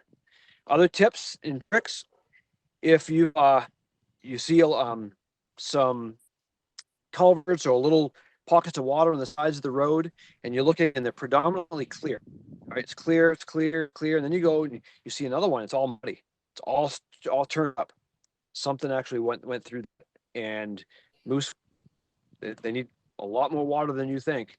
And you might check and find all of a sudden you got some muddy footprints, or a clump of mud that was tucked up in the middle of their hoof that just fell out in the trail, and you're like, that's fresh sign. That's fairly recent. If you see trees that are bent down in the road, a lot of times, when they're walking, they're just plowing through the woods, and you'll see a tree that's just a sapling, awkwardly laying in the road that wasn't there the day before. Moose came through. Okay. Sometimes it'll be a bear. They'll pull down choke cherries and strip the cherries off, but most times it's going to be a moose coming through. So lots of subtleties that I think people tend to overlook. Let's see. Trying to think. I know there's a lot more things I haven't covered yet. Let's keep throwing some questions at me. What is the risk level of the heavy metals in liver and kidneys? It's real. Yep. It's probably different in different parts of the state. I think it's, with moderation. I wouldn't eat, 3 or 4 pounds of liver all in one setting, but, we definitely do have an advisory that, the heavy metals build up in the organs of a lot of mammals. You know, cadmium and things like that. Hate to say it, it's out there, right? Decades of man-made problems and acid rain and all that kind of stuff. Is it going to kill you? No, not going to kill you. And if you have small portions, so we have advisories, and when we give advisories, we're making a recommendation. We're not telling you can't do something. I think I balance those things in my life with knowing that my Fruit Loops probably have legophosphate from the wheat farm. Right? There's stuff in all of our food, I'm sure, to some degree, and just trying to do the right thing and maybe choose those meals sparingly. But I'll tell you, I trust wild game meat over anything I'd buy at the store any given day. So we got Do you have any advice, any tips for taking a moose at the end of the day and getting it out at dusk? Yes. In the dark. Great question. And it's an interesting part of the hunt. So the cycle of the day, right? You get up in the morning, you go out, and if you shoot something in the morning, you've got daylight and plenty of daylight. I mean, plenty of time to do what you need to do, and you can see what's going on. Moose are crepuscular. They spend more time moving at dawn and dusk. They're not nocturnal, but they do move around quite a bit at night. But those late afternoon shots, right before dark, can be it can be a really great time to hunt, but things change pretty quickly. So if I'm hunting the later part of the day, 3 o'clock on, I've got everything I need with me to spend the night in the woods in my backpack. I've got all my survival stuff because things I get turned around and that kind of thing. But I've got extra headlights, extra batteries, glow sticks. I've got reflective, little clip I put on the trees so that I can, find my way back to my truck if I'm packing out meat. It's nice to follow the same route or navigate around obstacles. Get a good headlight. You're gonna want to have hands free, especially if you're field dressing. I use I think it's 2000 lumen. It's called Phoenix. Just a good headlight. Have multiple headlights for folks too, and then extra batteries. I don't like rechargeables, especially if you're in the backcountry. But I want something I can freshen up with some more double A's on the spot. The other thing you're thinking about is getting that animal out. You have to really be careful because now you can't see what's going on around you. So just navigating back out of the woods can be a challenge. Things are slippery, muddy, stumps, and you know, mm, you name it. Trying to get through a clear cut with all the slash and all that. It's just there's a lot going on. If it's beyond your ability, think about it. Maybe the late evening shot isn't the way to go, and try to focus more time on the front end of the day. I also want to preface one thing that when we talk about the success of a moose hunt, the success isn't pulling the trigger and putting a moose on the ground. The success should be in the whole experience, from enjoying a wonderful evening tonight, watching some crazy guy on a mountain talking about moose hunting, to planning your trip, planning your lodging, making your meals, packing your gear, all the anticipation. That's all part of the hunt. The getting up and scouting and maybe putting some game cameras out or whatever it is, it's all part of the hunt. If you go into this knowing that you've got 6 one-day hunts and you've given it 100% at the end of the week, if you don't shoot a moose, you should have had a great hunt. You're making memories, you're sharing food with some good people in some amazing country, and you had the opportunity to pursue the largest North American mammal in the state of Maine, which is a great thing to do. If you get a moose, you're going to work even harder, and it's pretty sweet, right? It's going to be something that you'll never forget. But I've been on several moose hunts that at the end of the day, we had a tag in our pocket, and it was a humbling experience, and we learned a lot, and we look back at all the memories, all the conversations in the truck, and the snacks, and the everything. It's just all part of it.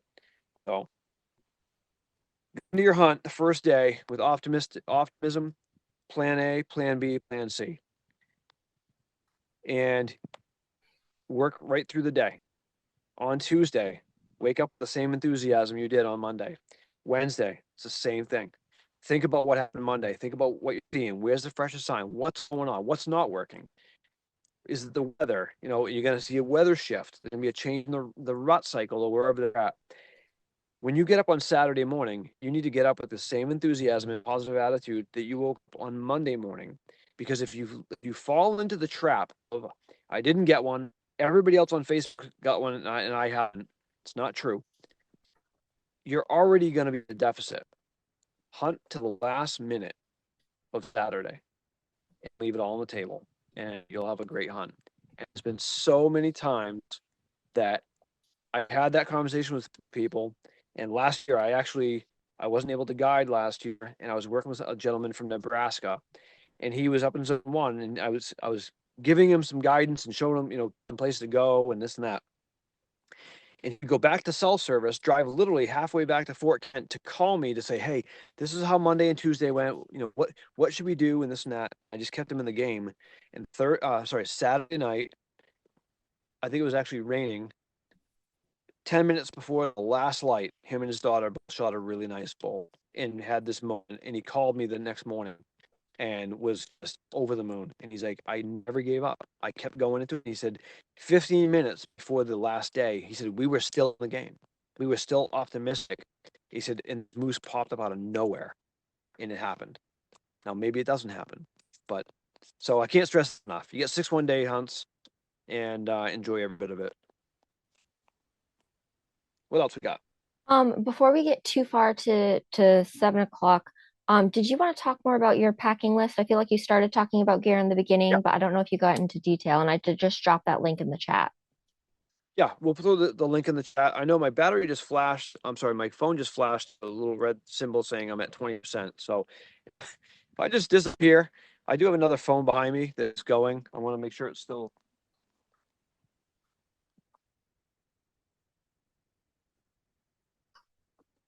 Yeah. So if I do drop off the screen, cue me up on the other phone. I think I should be able to be okay. Okay. So as far as your gear goes, I'll break it down this way. Best thing you can do is look at our checklist, which is curated from lots of guides, my personal experience, some department staff. There's a lot of things on there. You don't need everything, right? But you do need a lot of it. If you're up in the North Maine woods and you're in, you know, what we call paper company, extra tires, a compressor, tools. Think about all the things that could happen to your vehicle. Get your vehicle, you know, squared away before you go. Have 10 tires.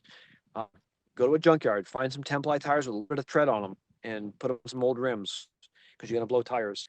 But the way I pack my gear, I break it down to personal, group, kitchen, moose, and vehicle. The reason why I do that is I make a list and nothing gets checked off until I put it in the vehicle or beside the vehicle or in the trailer.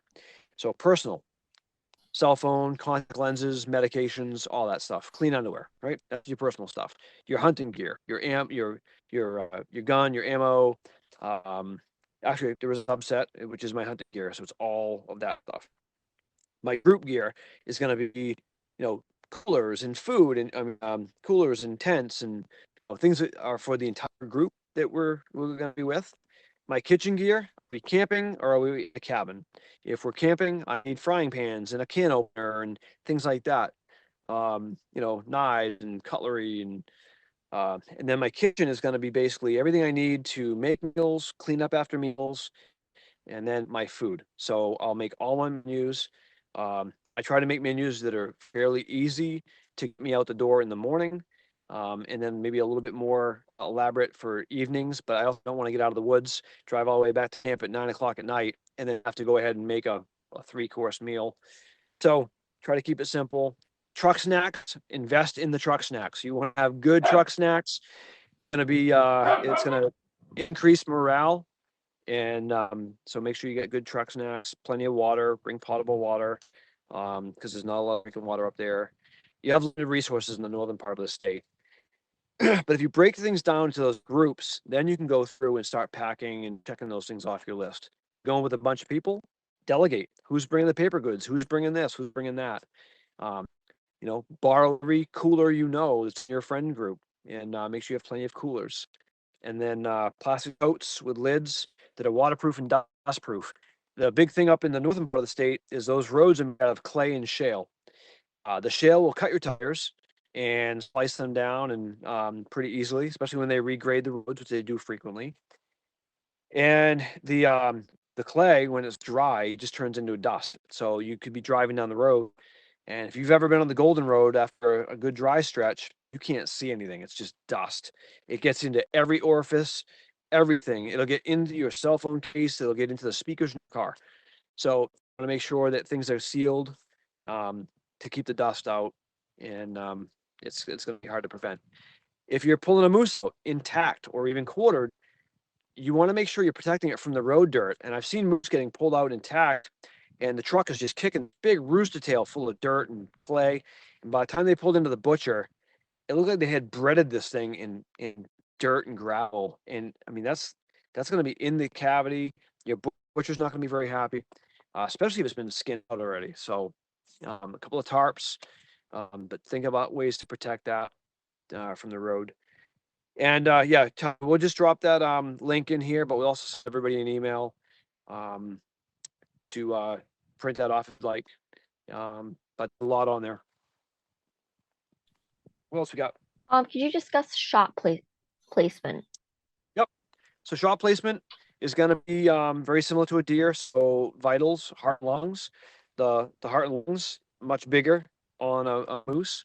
What we don't want to do is people, center. So you don't want to go center of mass and down. You want to be right behind that front shoulder. A double lung hit with an adequate sized firearm or an arrow is going to be a lethal hit. You want to hit them hard.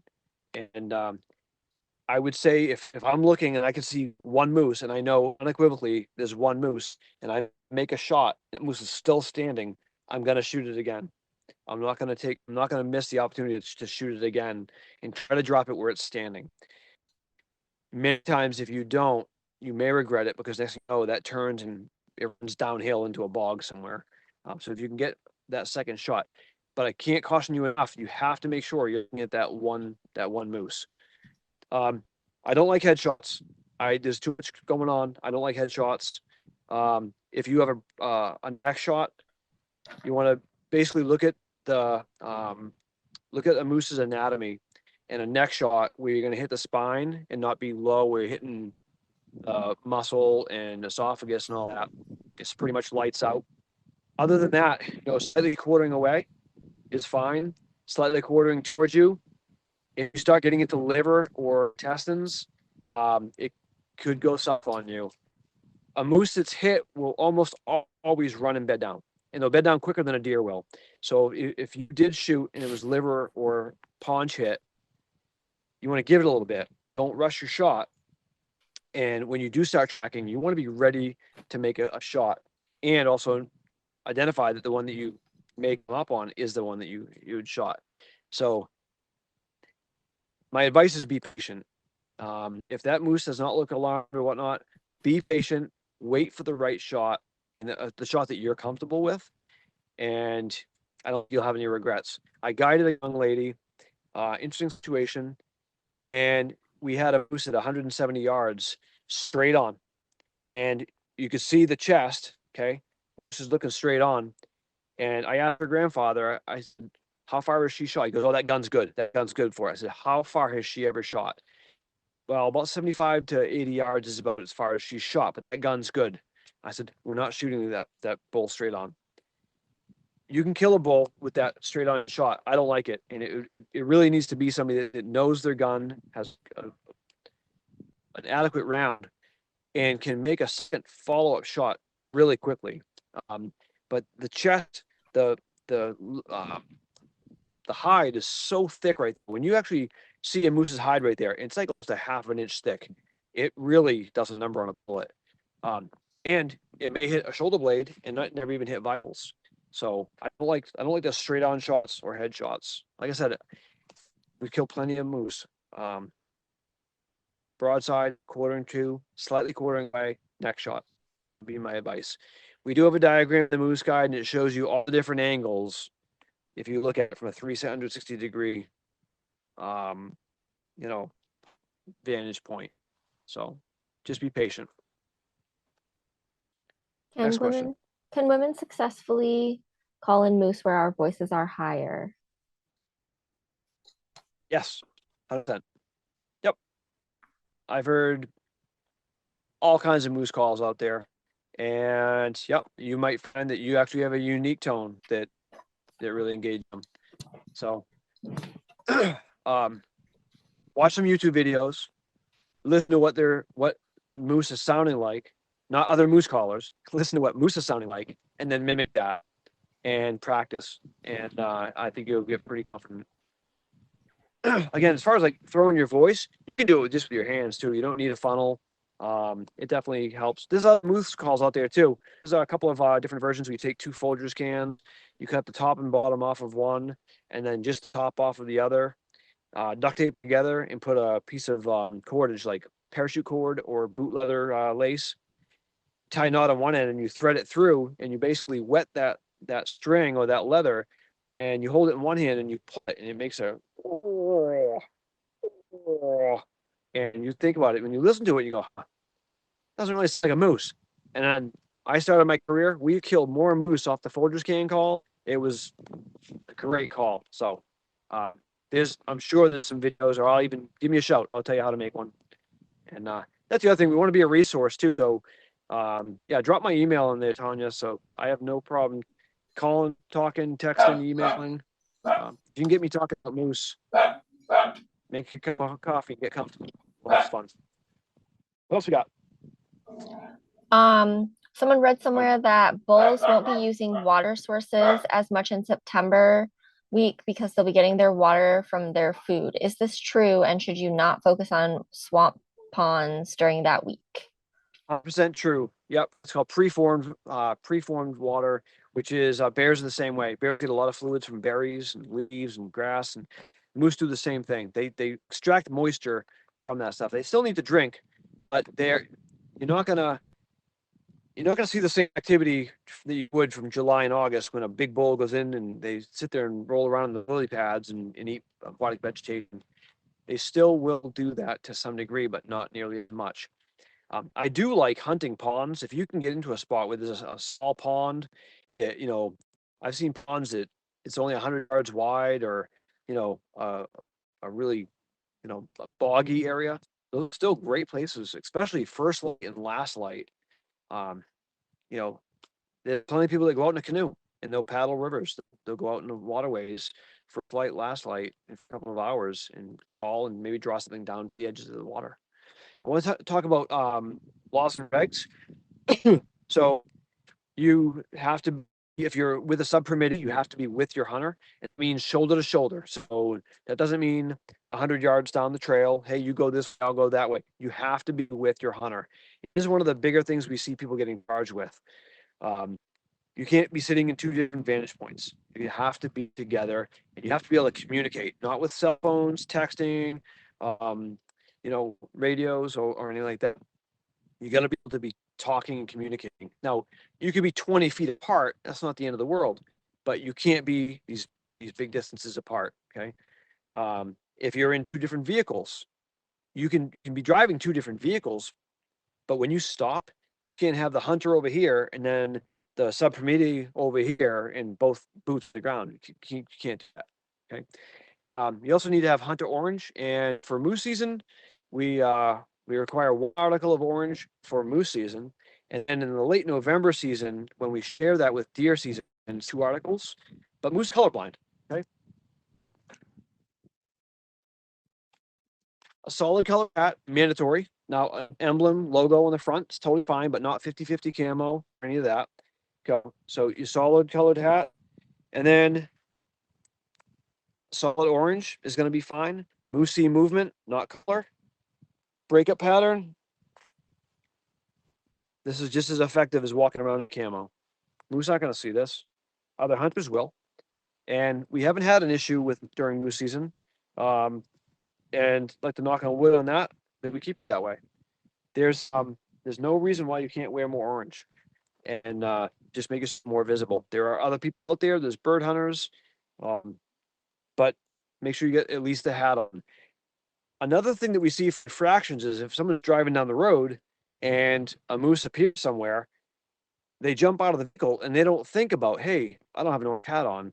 And I've actually seen videos on YouTube with some people that you would recognize names that step out of a vehicle, they get the GoPros going, and there's the moose, and they make the shot, and this person gets out, and that person gets out, and they walk over, and that moose is dead, and nobody has a stitch of orange on. Completely illegal. You have to have it on. So in the truck, leave it on. You won't forget it. And especially when you're packing it out and you're moving back and forth, you're moving through the woods. You have no idea if somebody had just shot a moose somewhere and they've been tracking it and they're looking for movement, right? And they get, they get a little anxious. They're struggling to find their moose. So we don't want to have an accident or an injury up there because we're not wearing orange. And just remember, when deer season kicks in, it's 2 articles. um, as far as your clothing goes, I like to look the part. I'm in full camo. I love face paint. I don't think a moose cares about it a lot. It's not going to make me less visible, but I face paint and all that kind of stuff. But you want to make sure you have layers, have a bunch of different things to change into because it might be really warm in the morning and cool in the evening. Or, we had one season, it was in the 90s and we were cutting the sleeves off of our shirts. It was rough, probably about 8 or 9 years ago up in zone 1. It was brutal. But so good layers, wicking layers, and then warmer layers to throw on in rain gear. And if you bring a couple of sets of things, just from, scent control and moisture control and all that, just keep swapping stuff out. I love a good hoodie. I'll throw a hoodie on, camouflage hoodie. I got a couple that I'll rotate through. And then other just creature comfort is change your socks frequently. It's such an easy, simple thing to do. And psychologically, you'll just be in a better frame of mind. I'll hunt all morning. We'll hunt till lunch, and we'll take a break on the tailgate, make some coffee, have lunch, and then boots come off, socks come off, drying my boots out just from the sweat, everything else, and take a 20-minute power nap, 25 minutes tops. Your body will recharge its batteries. If you go like beyond 25, 30 minutes, you kind of go into a deeper sleep and you'll feel kind of groggy. That 20 to 25-minute power nap after lunch, you'll wake up and now it's round 2 and you're good for the rest of the afternoon. I do it throughout my guiding career and every moose I've ever been on. And it's doesn't take much to fall asleep, when you're working really hard. So take a quick cat nap, throw in some fresh socks, and your afternoon, you've got some more spring in your step, you're ready to go. And little things like that, they can really go a long way, especially keeping your head in the game. All right, what else we got?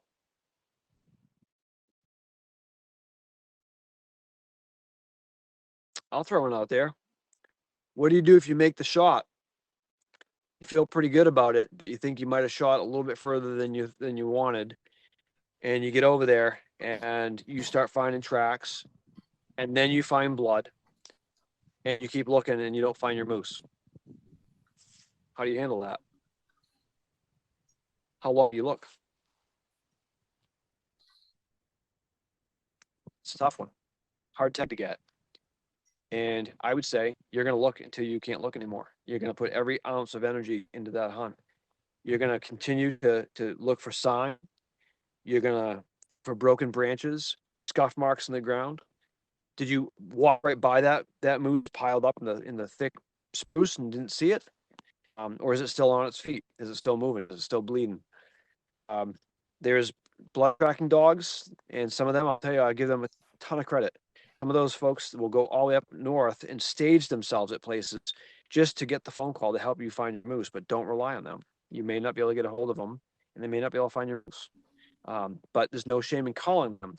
But if I shot and drew blood in the morning, my entire day is spent looking for that moose.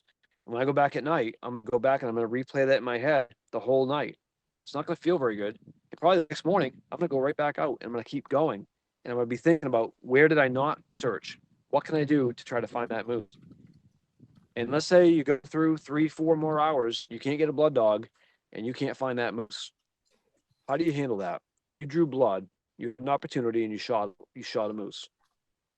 In my book, my tag is punched. I'm going to learn from that. I'm going to go home with that. And, it doesn't feel very good, but it's going to feel better knowing that I have my opportunity. Maybe the moose survived, but maybe it didn't. and my tag punched. Because if I do get successful, I'll never let that go that I quite possibly killed 2 moose. And again, I'm not telling you everybody's going to do that. It's the ethical, responsible thing to do. We owe it to the animal, to other hunters, to do the right thing.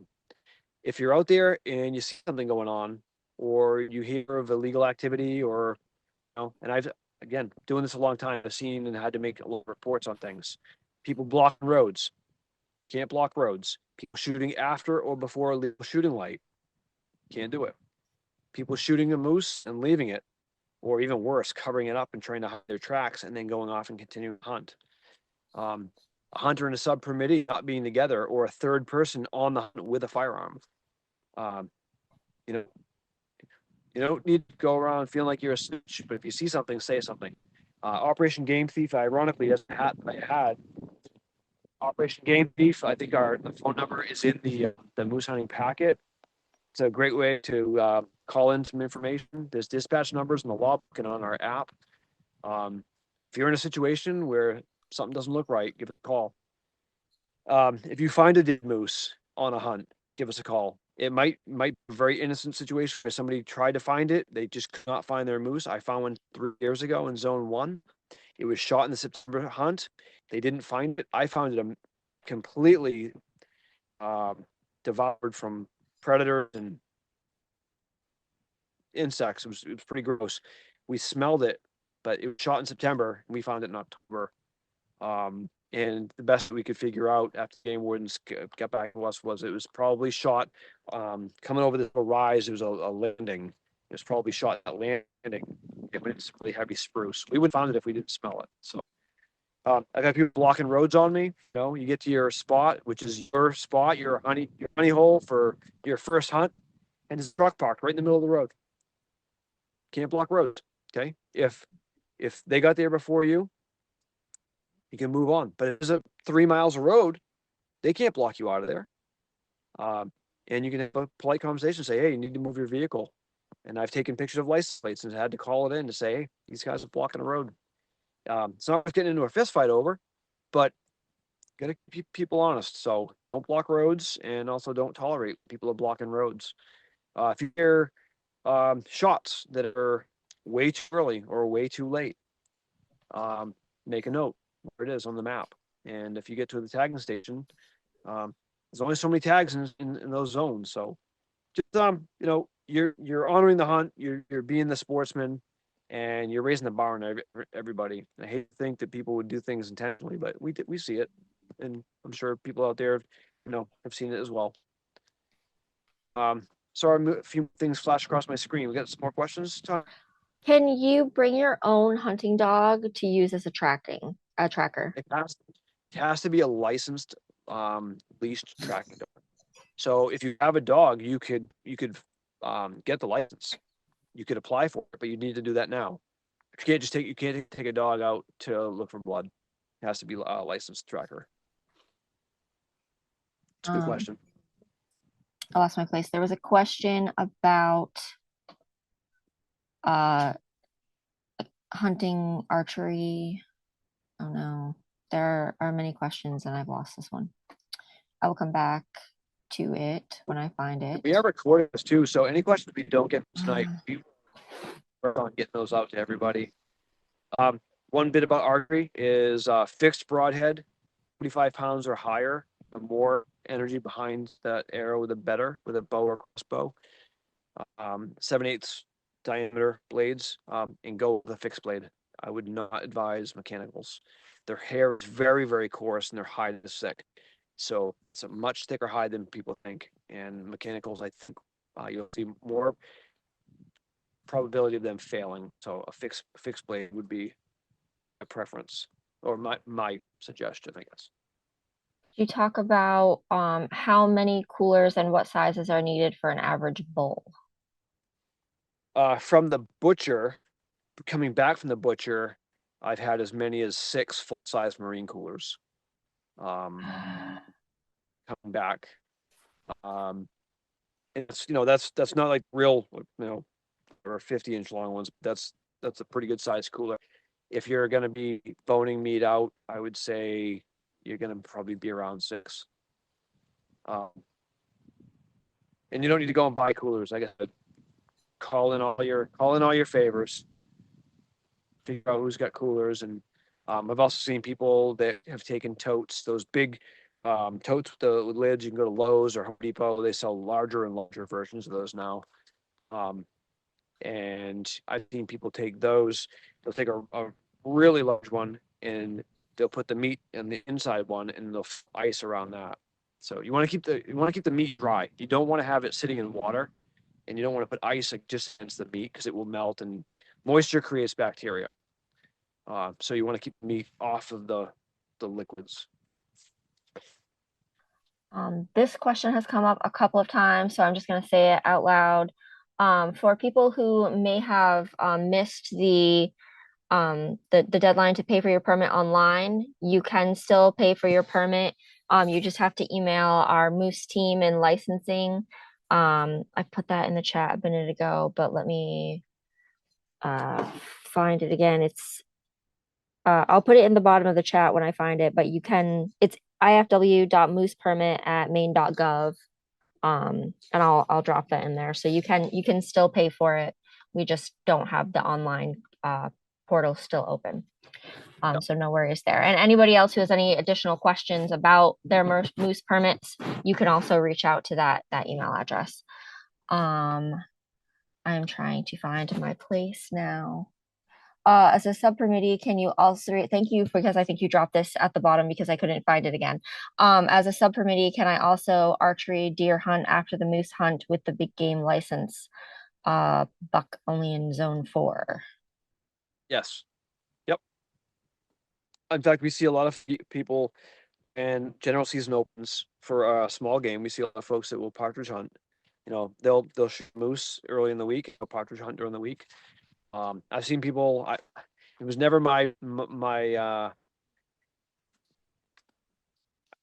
I wasn't going to shoot anything or hunt anything until we had a moose in the ground. But there's plenty of folks that go up there with a shotgun in the back of the truck and they'll drive around the road. And if they see partridge, they'll get out, put partridge up, and shoot partridge as well. So plenty of people do that and enjoy that. I'm locked in on the moose hunt. That's my primary focus until that moose hunt is either over or there's a moose in the ground, and then I'll spend the rest of my week doing other things, predator hunting or bird hunting. Sorry. Could we talk about boot selection for the North Maine woods? Do you want traditional leather boots, rubber bottom boots, or full rubber bottom boots? What would be the best footwear? I've been zone 1, zone 2, 4, 8, 5. Spent a lot of time walking on roads, shale roads. They're tough on the knees. So something that's comfortable, that is just like a lugged boot. It's got some good cushioning and some waterproofing is great. You're gonna get off the beaten path. I've been in bog boots, so typical bogs or muck boots. Something like this as well has a good. They're certainly waterproof and they are comfortable. And they can be comfortable on the logging roads as well. But I think when you start looking at the terrain, if it looks like it's a inherently wetter spot than others, focus on comfort and durability and waterproofing because it could be raining all week. If you're in areas that are going to be more prone to swampy, mud and that kind of thing, have some knee highs. And then I even have a pair of leg waders, like the hip waders that come all the way up to my hips. I had a moose hunt that I guided, and this guy had just bought a brand new pair of boots and a brand new set of camo. And we were going to a swampy area, and he didn't want to get his boots wet. And I felt really good about the spot. It was like money. We laid out a bunch of calls, but I got the tap on the shoulder to say, "Nah, I don't want to go in any further. I don't want to get my boot wet." And I'll go to my neck if I have to. I was like, okay. So we turned around, started hiking back out to the truck, and within eyesight of where we were standing when we got back to the truck, he'd unloaded and started getting his gear back in the vehicle, and the bull of his dreams stepped right out where we were standing about 7 minutes before. And what cost him was not getting his boots wet. And it was tough because he couldn't get out, couldn't get the gun loaded and get his gear back on in time. And that bull was just on us at that point. So, yeah, plan on getting out there and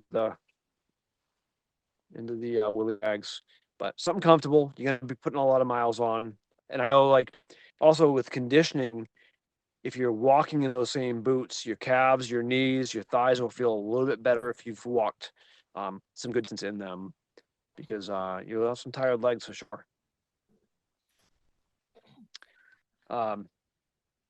Can members of the moose hunting party carry rifles October 31st if the permittee hasn't tagged out for moose yet since it's opening day of deer? No, only the hunter and sub can carry. So even though season's open, if you got a third person, they need to be somewhere else. They can deer hunt. They cannot be with hunter in the sub. Because like I couldn't have 2 or 3 people with me. Like, well, this guy's hunting moose, this guy's hunting moose. He's only going to shoot a coyote or a deer. There cannot be a third gun or bow in the group. It's a good question.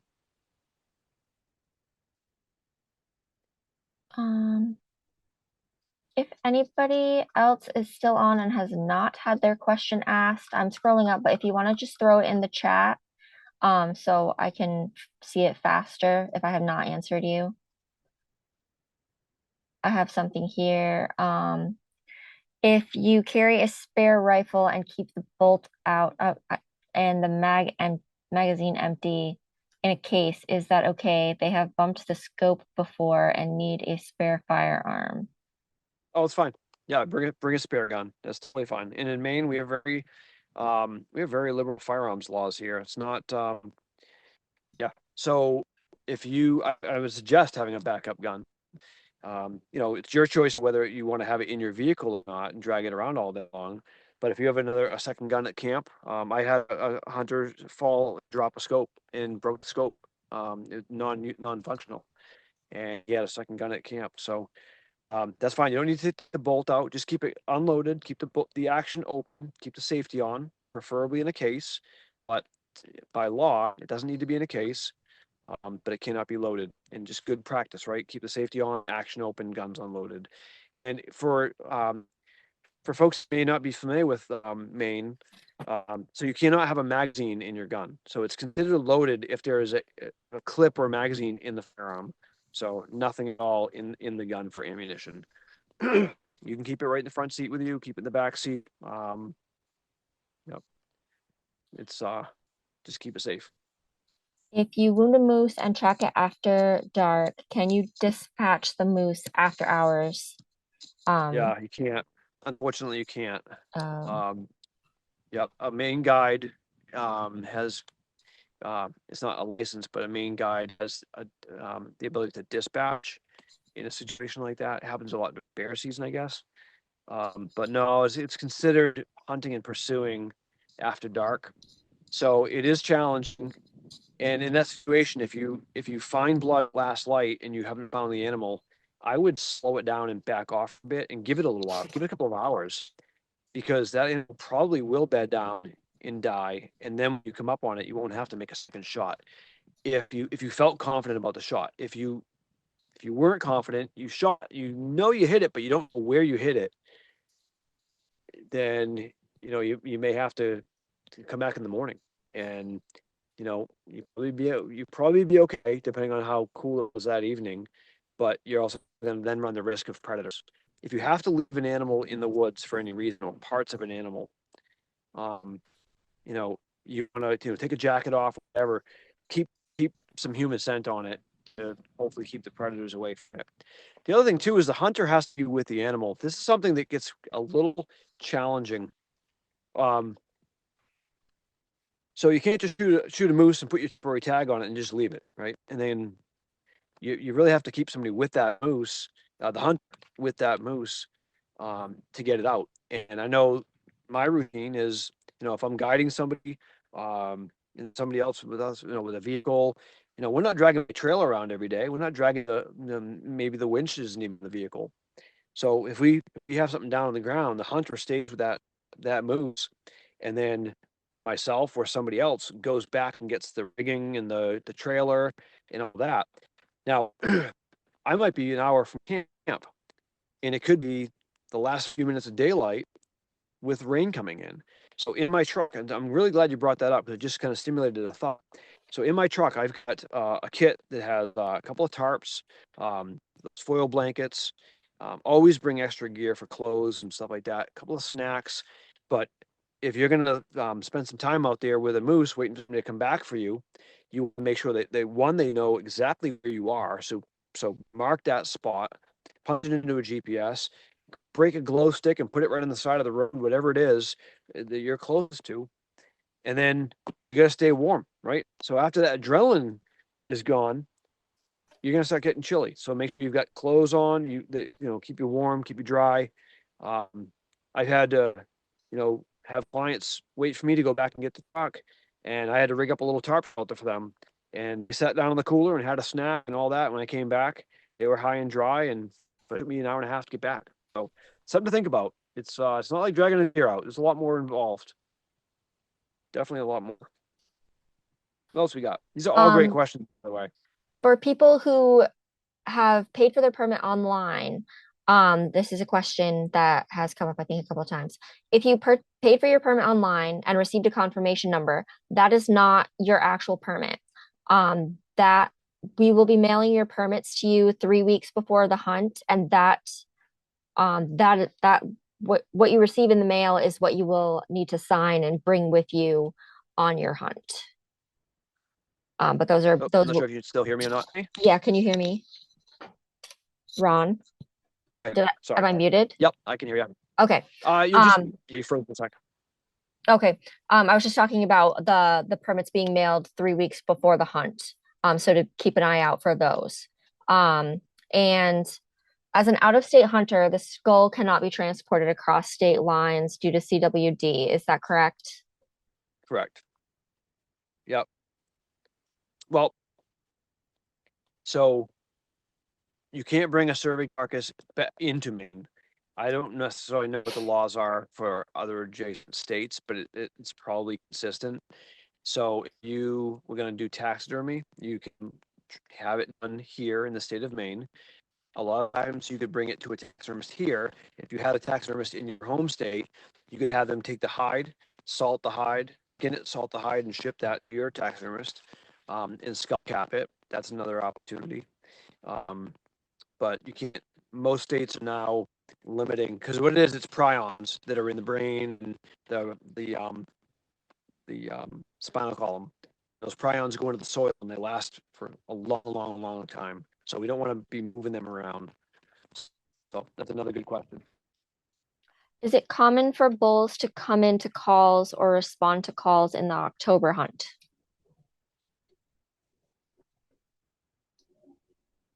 Ron, did you hear me? Can you hear me? Yeah, can you hear me? Ron? You hear Tanya? Yeah, can you hear me? Ron? Hello? Ron? I may have lost Ron. I have him over here. So Can you hear me? yes, can you hear me? Ron? Ron?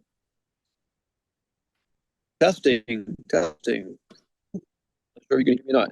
Can anybody hear me at all? Can somebody unmute and tell me that you can hear me or not?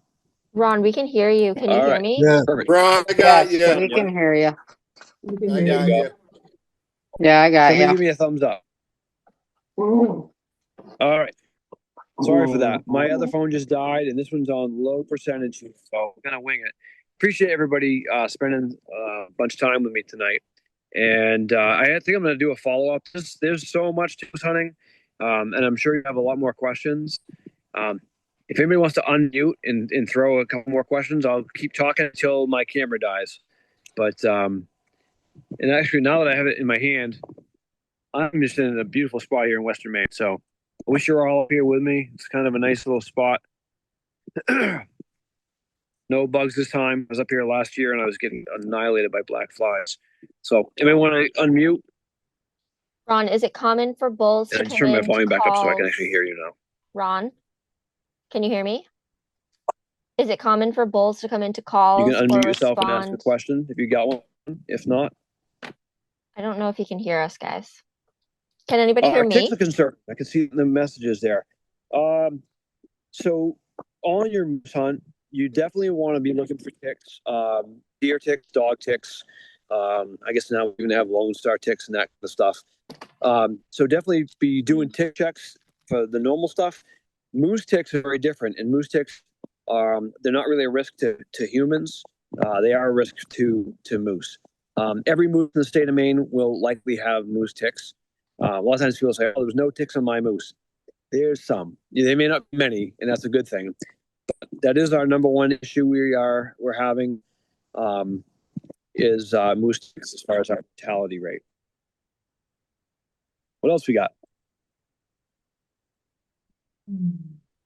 If you want to go on to YouTube, type in Guardian of the Giants, and it's an amazing video that we just released, all about Maine's moose. It's a really, really great production. We just released it last year. So it's called Guardian of the Giants, and it's pretty easy to find on YouTube, and it might be on our website. Any other questions? Somebody want to put something in chat? I can't see the chat unless you type it in right now, and I can see it. Maybe I can.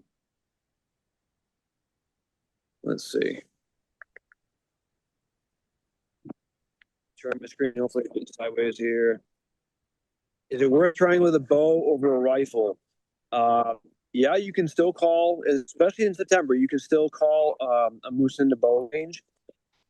This is my suggestion: take the bow Monday and Tuesday, Wednesday morning. See how Monday and Tuesday went. If you feel like you've got the good fresh sign, you're getting some engagement, maybe keep it Wednesday. If you absolutely want to put the odds in your favor, put it away at lunchtime, take your rifle out. Hardcore bow hunters are probably going to say that's not the right decision, but that gives you the advantage of distance. But I do know bow hunters that have gone all 6 days with archery equipment, so I definitely would not rule it out.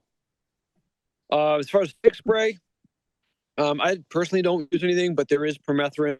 A lot of folks do use it.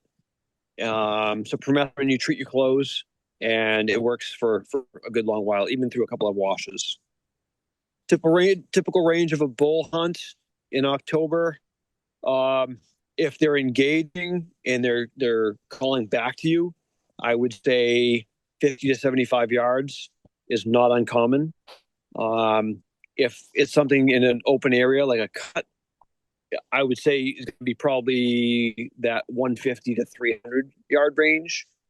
And then again, knowing your equipment. Should I go the week before? Let's see, where'd that question go? Should I go the week before and scout, or trust the guide? If you hired a guide, trust your guide. Don't my experience is don't guide the guide. I don't think there's a lot of folks out there that just want to take your money. They work hard to be successful for you, and word of mouth recommendations is how guides continue on. So the guides that are questionable don't guide very long because their reputation get ahead of them. So trust your guide. I don't think you'll need to do a lot of scouting, but you always can. If anybody that can still hear me, if you are scouting, don't call. Don't be making a bunch of calls like the week before or 2 weeks before, because you start to educate moose. It's very, very similar to turkey season. So maybe sparingly, but never within like the 2 days before the hunt. I don't call at all. I just use my eyes and look. Let's see. Is it common for bulls to come into calls and respond to calls in the October hunt? Yes and no, depending on the state. I'm sorry, in the zone.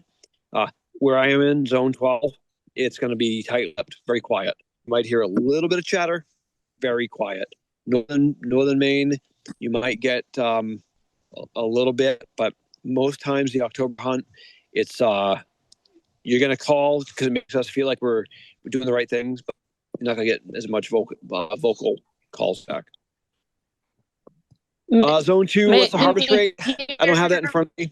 If I had to guess, throw a dart, I'd say it's around 65% right now. I think that's probably maybe a little bit higher. Northern part of the state pretty decent success rate. When you look at other states like Alaska, our success rate still blows the doors off of any other state you can hunt moose. We have the highest population, Yeah. so it's not what it was in the 80s and 90s, but you still have great odds. Preferred caliber, Ron, is Ron Fournier's suggestion. I guess, I love the 30-06 300 Win Mag. Both common calibers. I can get ammo anywhere, anything around that. So that 150 grain bullet up to 220 grain would be my recommendation. 308, 270. I've used all four of those personally with success. Ron, can you hear me? Range in terms of how far they travel day to day. That's a great question. So I don't have anything to pinpoint the exact range, because it really does come down to where they are in the state and how much land they have, as well as moose density. If there's a lot of cows in an area, the high density of cows, bulls are going to travel a lot less. They don't need to travel quite that far. If you're in areas where it's more sparsely populated, I'm in zone 12. You don't have the density of moose. We have a lot of land, and there's plenty of moose here, but you find them, and it's a lot of land. So you're going to see bull traveling So, and they further mail to it to connect you the cow. 3 weeks ahead So of time. I would You got say 3 weeks during the before the rut moose hunt. miles, and when they start to actually connect, it's not going to be miles. It's going to be maybe a half mile or a mile, that they're kind of doing their thing. If you see activity in a spot at night or in the afternoon, I would be right back there the following morning, and I'd have a lot of confidence in that.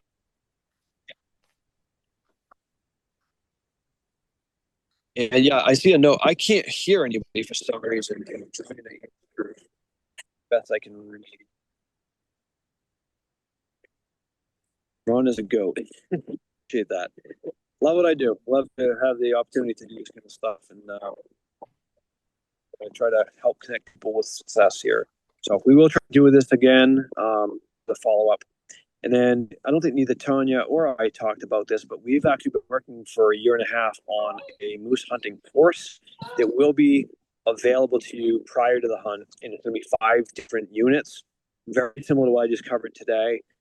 In depth, you can watch it, you can pause it, you can fast forward it. Good information, probably a bunch of stuff I haven't even covered. How's self-service in zone 2? Do we need satellite? Self-service, I know there's some chatter about the new Starlink phones. I think it's the iPhone 11, maybe, don't quote me. Maybe 15 or whatever it is. But there are some cell phones that pull satellite from Starlink that work. Other than that, not very much service in most of zone 2. Zone 1, very, very limited. Sat phones, they're expensive, but you can rent them. But you can also Garmin Reach. I've got a Garmin in Reach. I can text and work that way. Let's see. What brand non-toxic ammo? I know Hornady makes a lot of good bullets. I'm trying to think. It's escaping me. I know I've got a Federal non-toxic round that I've used, actually in one of our 6.5s. I can get back to you on that one.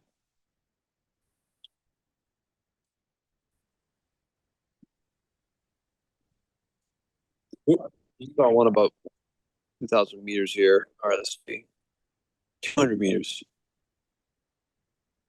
Yeah, I would say you're probably right. 96 grain bullet sounds adequate. We can go over the process of getting the permit and tag. I'm assuming you have a tag for this year, so the process is once you pay for it, we actually mail it to you. It does come right before your hunt, and I know a lot of people sweat because it comes literally like 2 to 3 weeks before your hunt, sometimes the week before, depending on U.S. Postal Service. So if you haven't seen it within a week, please call us. And I know the last minute they've actually emailed a copy of that to somebody and they can print it out. So don't see it. It's on. Let's see. Yeah. Yeah, Barnes TSX. That's an excellent bullet. I'm glad that some of you guys answered some of these questions. That's great.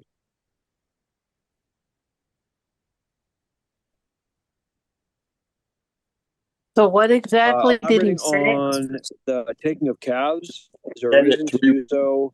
I see with the antlers Yeah. tag, you can shoot calves, but never considered. So antler is obviously No, years that old, and the antler can be a cow or a calf. Now, What calf, was paid for? they may It's have a little tag. tiny. That's what I've nubs been that you asking, can't see. and nobody has But, answered that question. When we set our seasons, we are They would tell planning. you that you There's do something else. a lot of science behind this. Planning You get of removing again. X You're amount of moose overthinking from the stuff. landscape. Okay, so And we she need to says, take I out believe, X amount of I males told her I'm next trying to year. figure out Males Tanya's. considered surplus So, because but one they male can I'm is sorry, going to breed, Ron, can you give me one multiple second? cows. So we're not going to have the risk of cows not getting bred.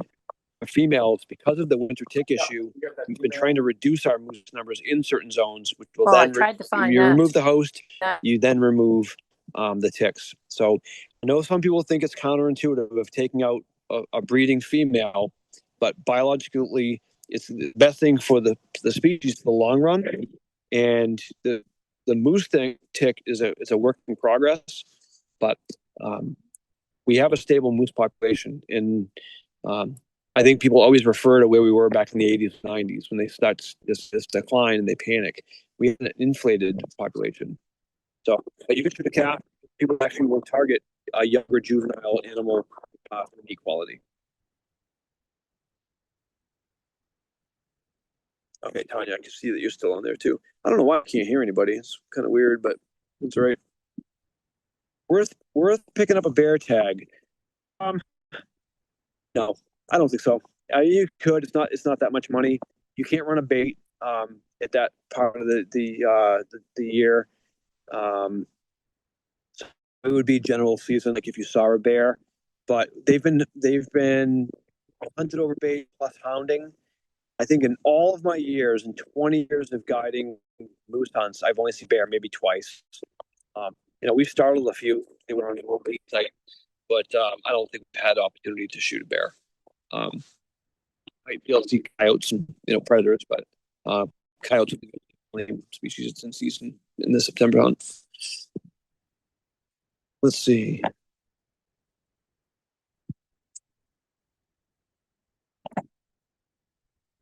All right. That's weird. I can't hear it. I can't hear anything, but I can see that somebody's got a hot mic. All right. Thank you for answering that. As far as the iPhone 14.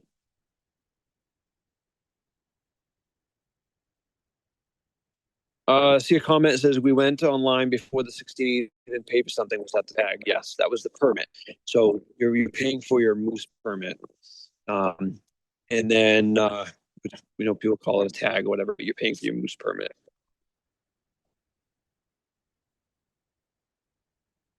You have to use non-lead ammo. No, it's going to feel like not illegal. Totally fine to use lead. It's just an option, and we do see a lot of hunters that are making the switch, and some folks are still reluctant, and we respect that. It's just more lead out of the ecosystem. But Maine's been a voluntary state. We're educating folks about the risks of lead and the options that are out there. Already But said. it's not illegal to use lead. So can we leave? Yes, you can. What's the leave. biggest bull I've ever shot? That's a great question. I wish I was standing in my living room right now. I've had the fortune of hunting with my family. We've had some tags over the years, but I shot a 60-inch bull not far from here in New Hampshire in zone C1. A 60-inch bull, which is pretty uncommon these days. And the next biggest size would be about 56 inches. And then within the family, a couple of them the low 40s and high 30s. Size control, I'm glad you brought that up. If you're looking to a lot of people are trying to judge antlers. A good way to do that is when you look at the forehead of a moose, between their pedicles is about 10 and a half inches. Okay. So maybe 10 and a half, 11 inches on a mature bull. So essentially just under a foot. So that's let's say that's a foot. Then you look at to the right and to the left. If it matches the same width as the forehead on the right and the left, that's a 30-inch bull, right? or 33-inch bull, roughly.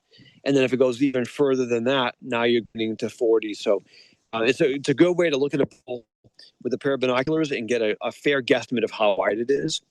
But then you'll see some moves that their antlers go out, and some of them go up like goalposts. So lots of different unique racks there.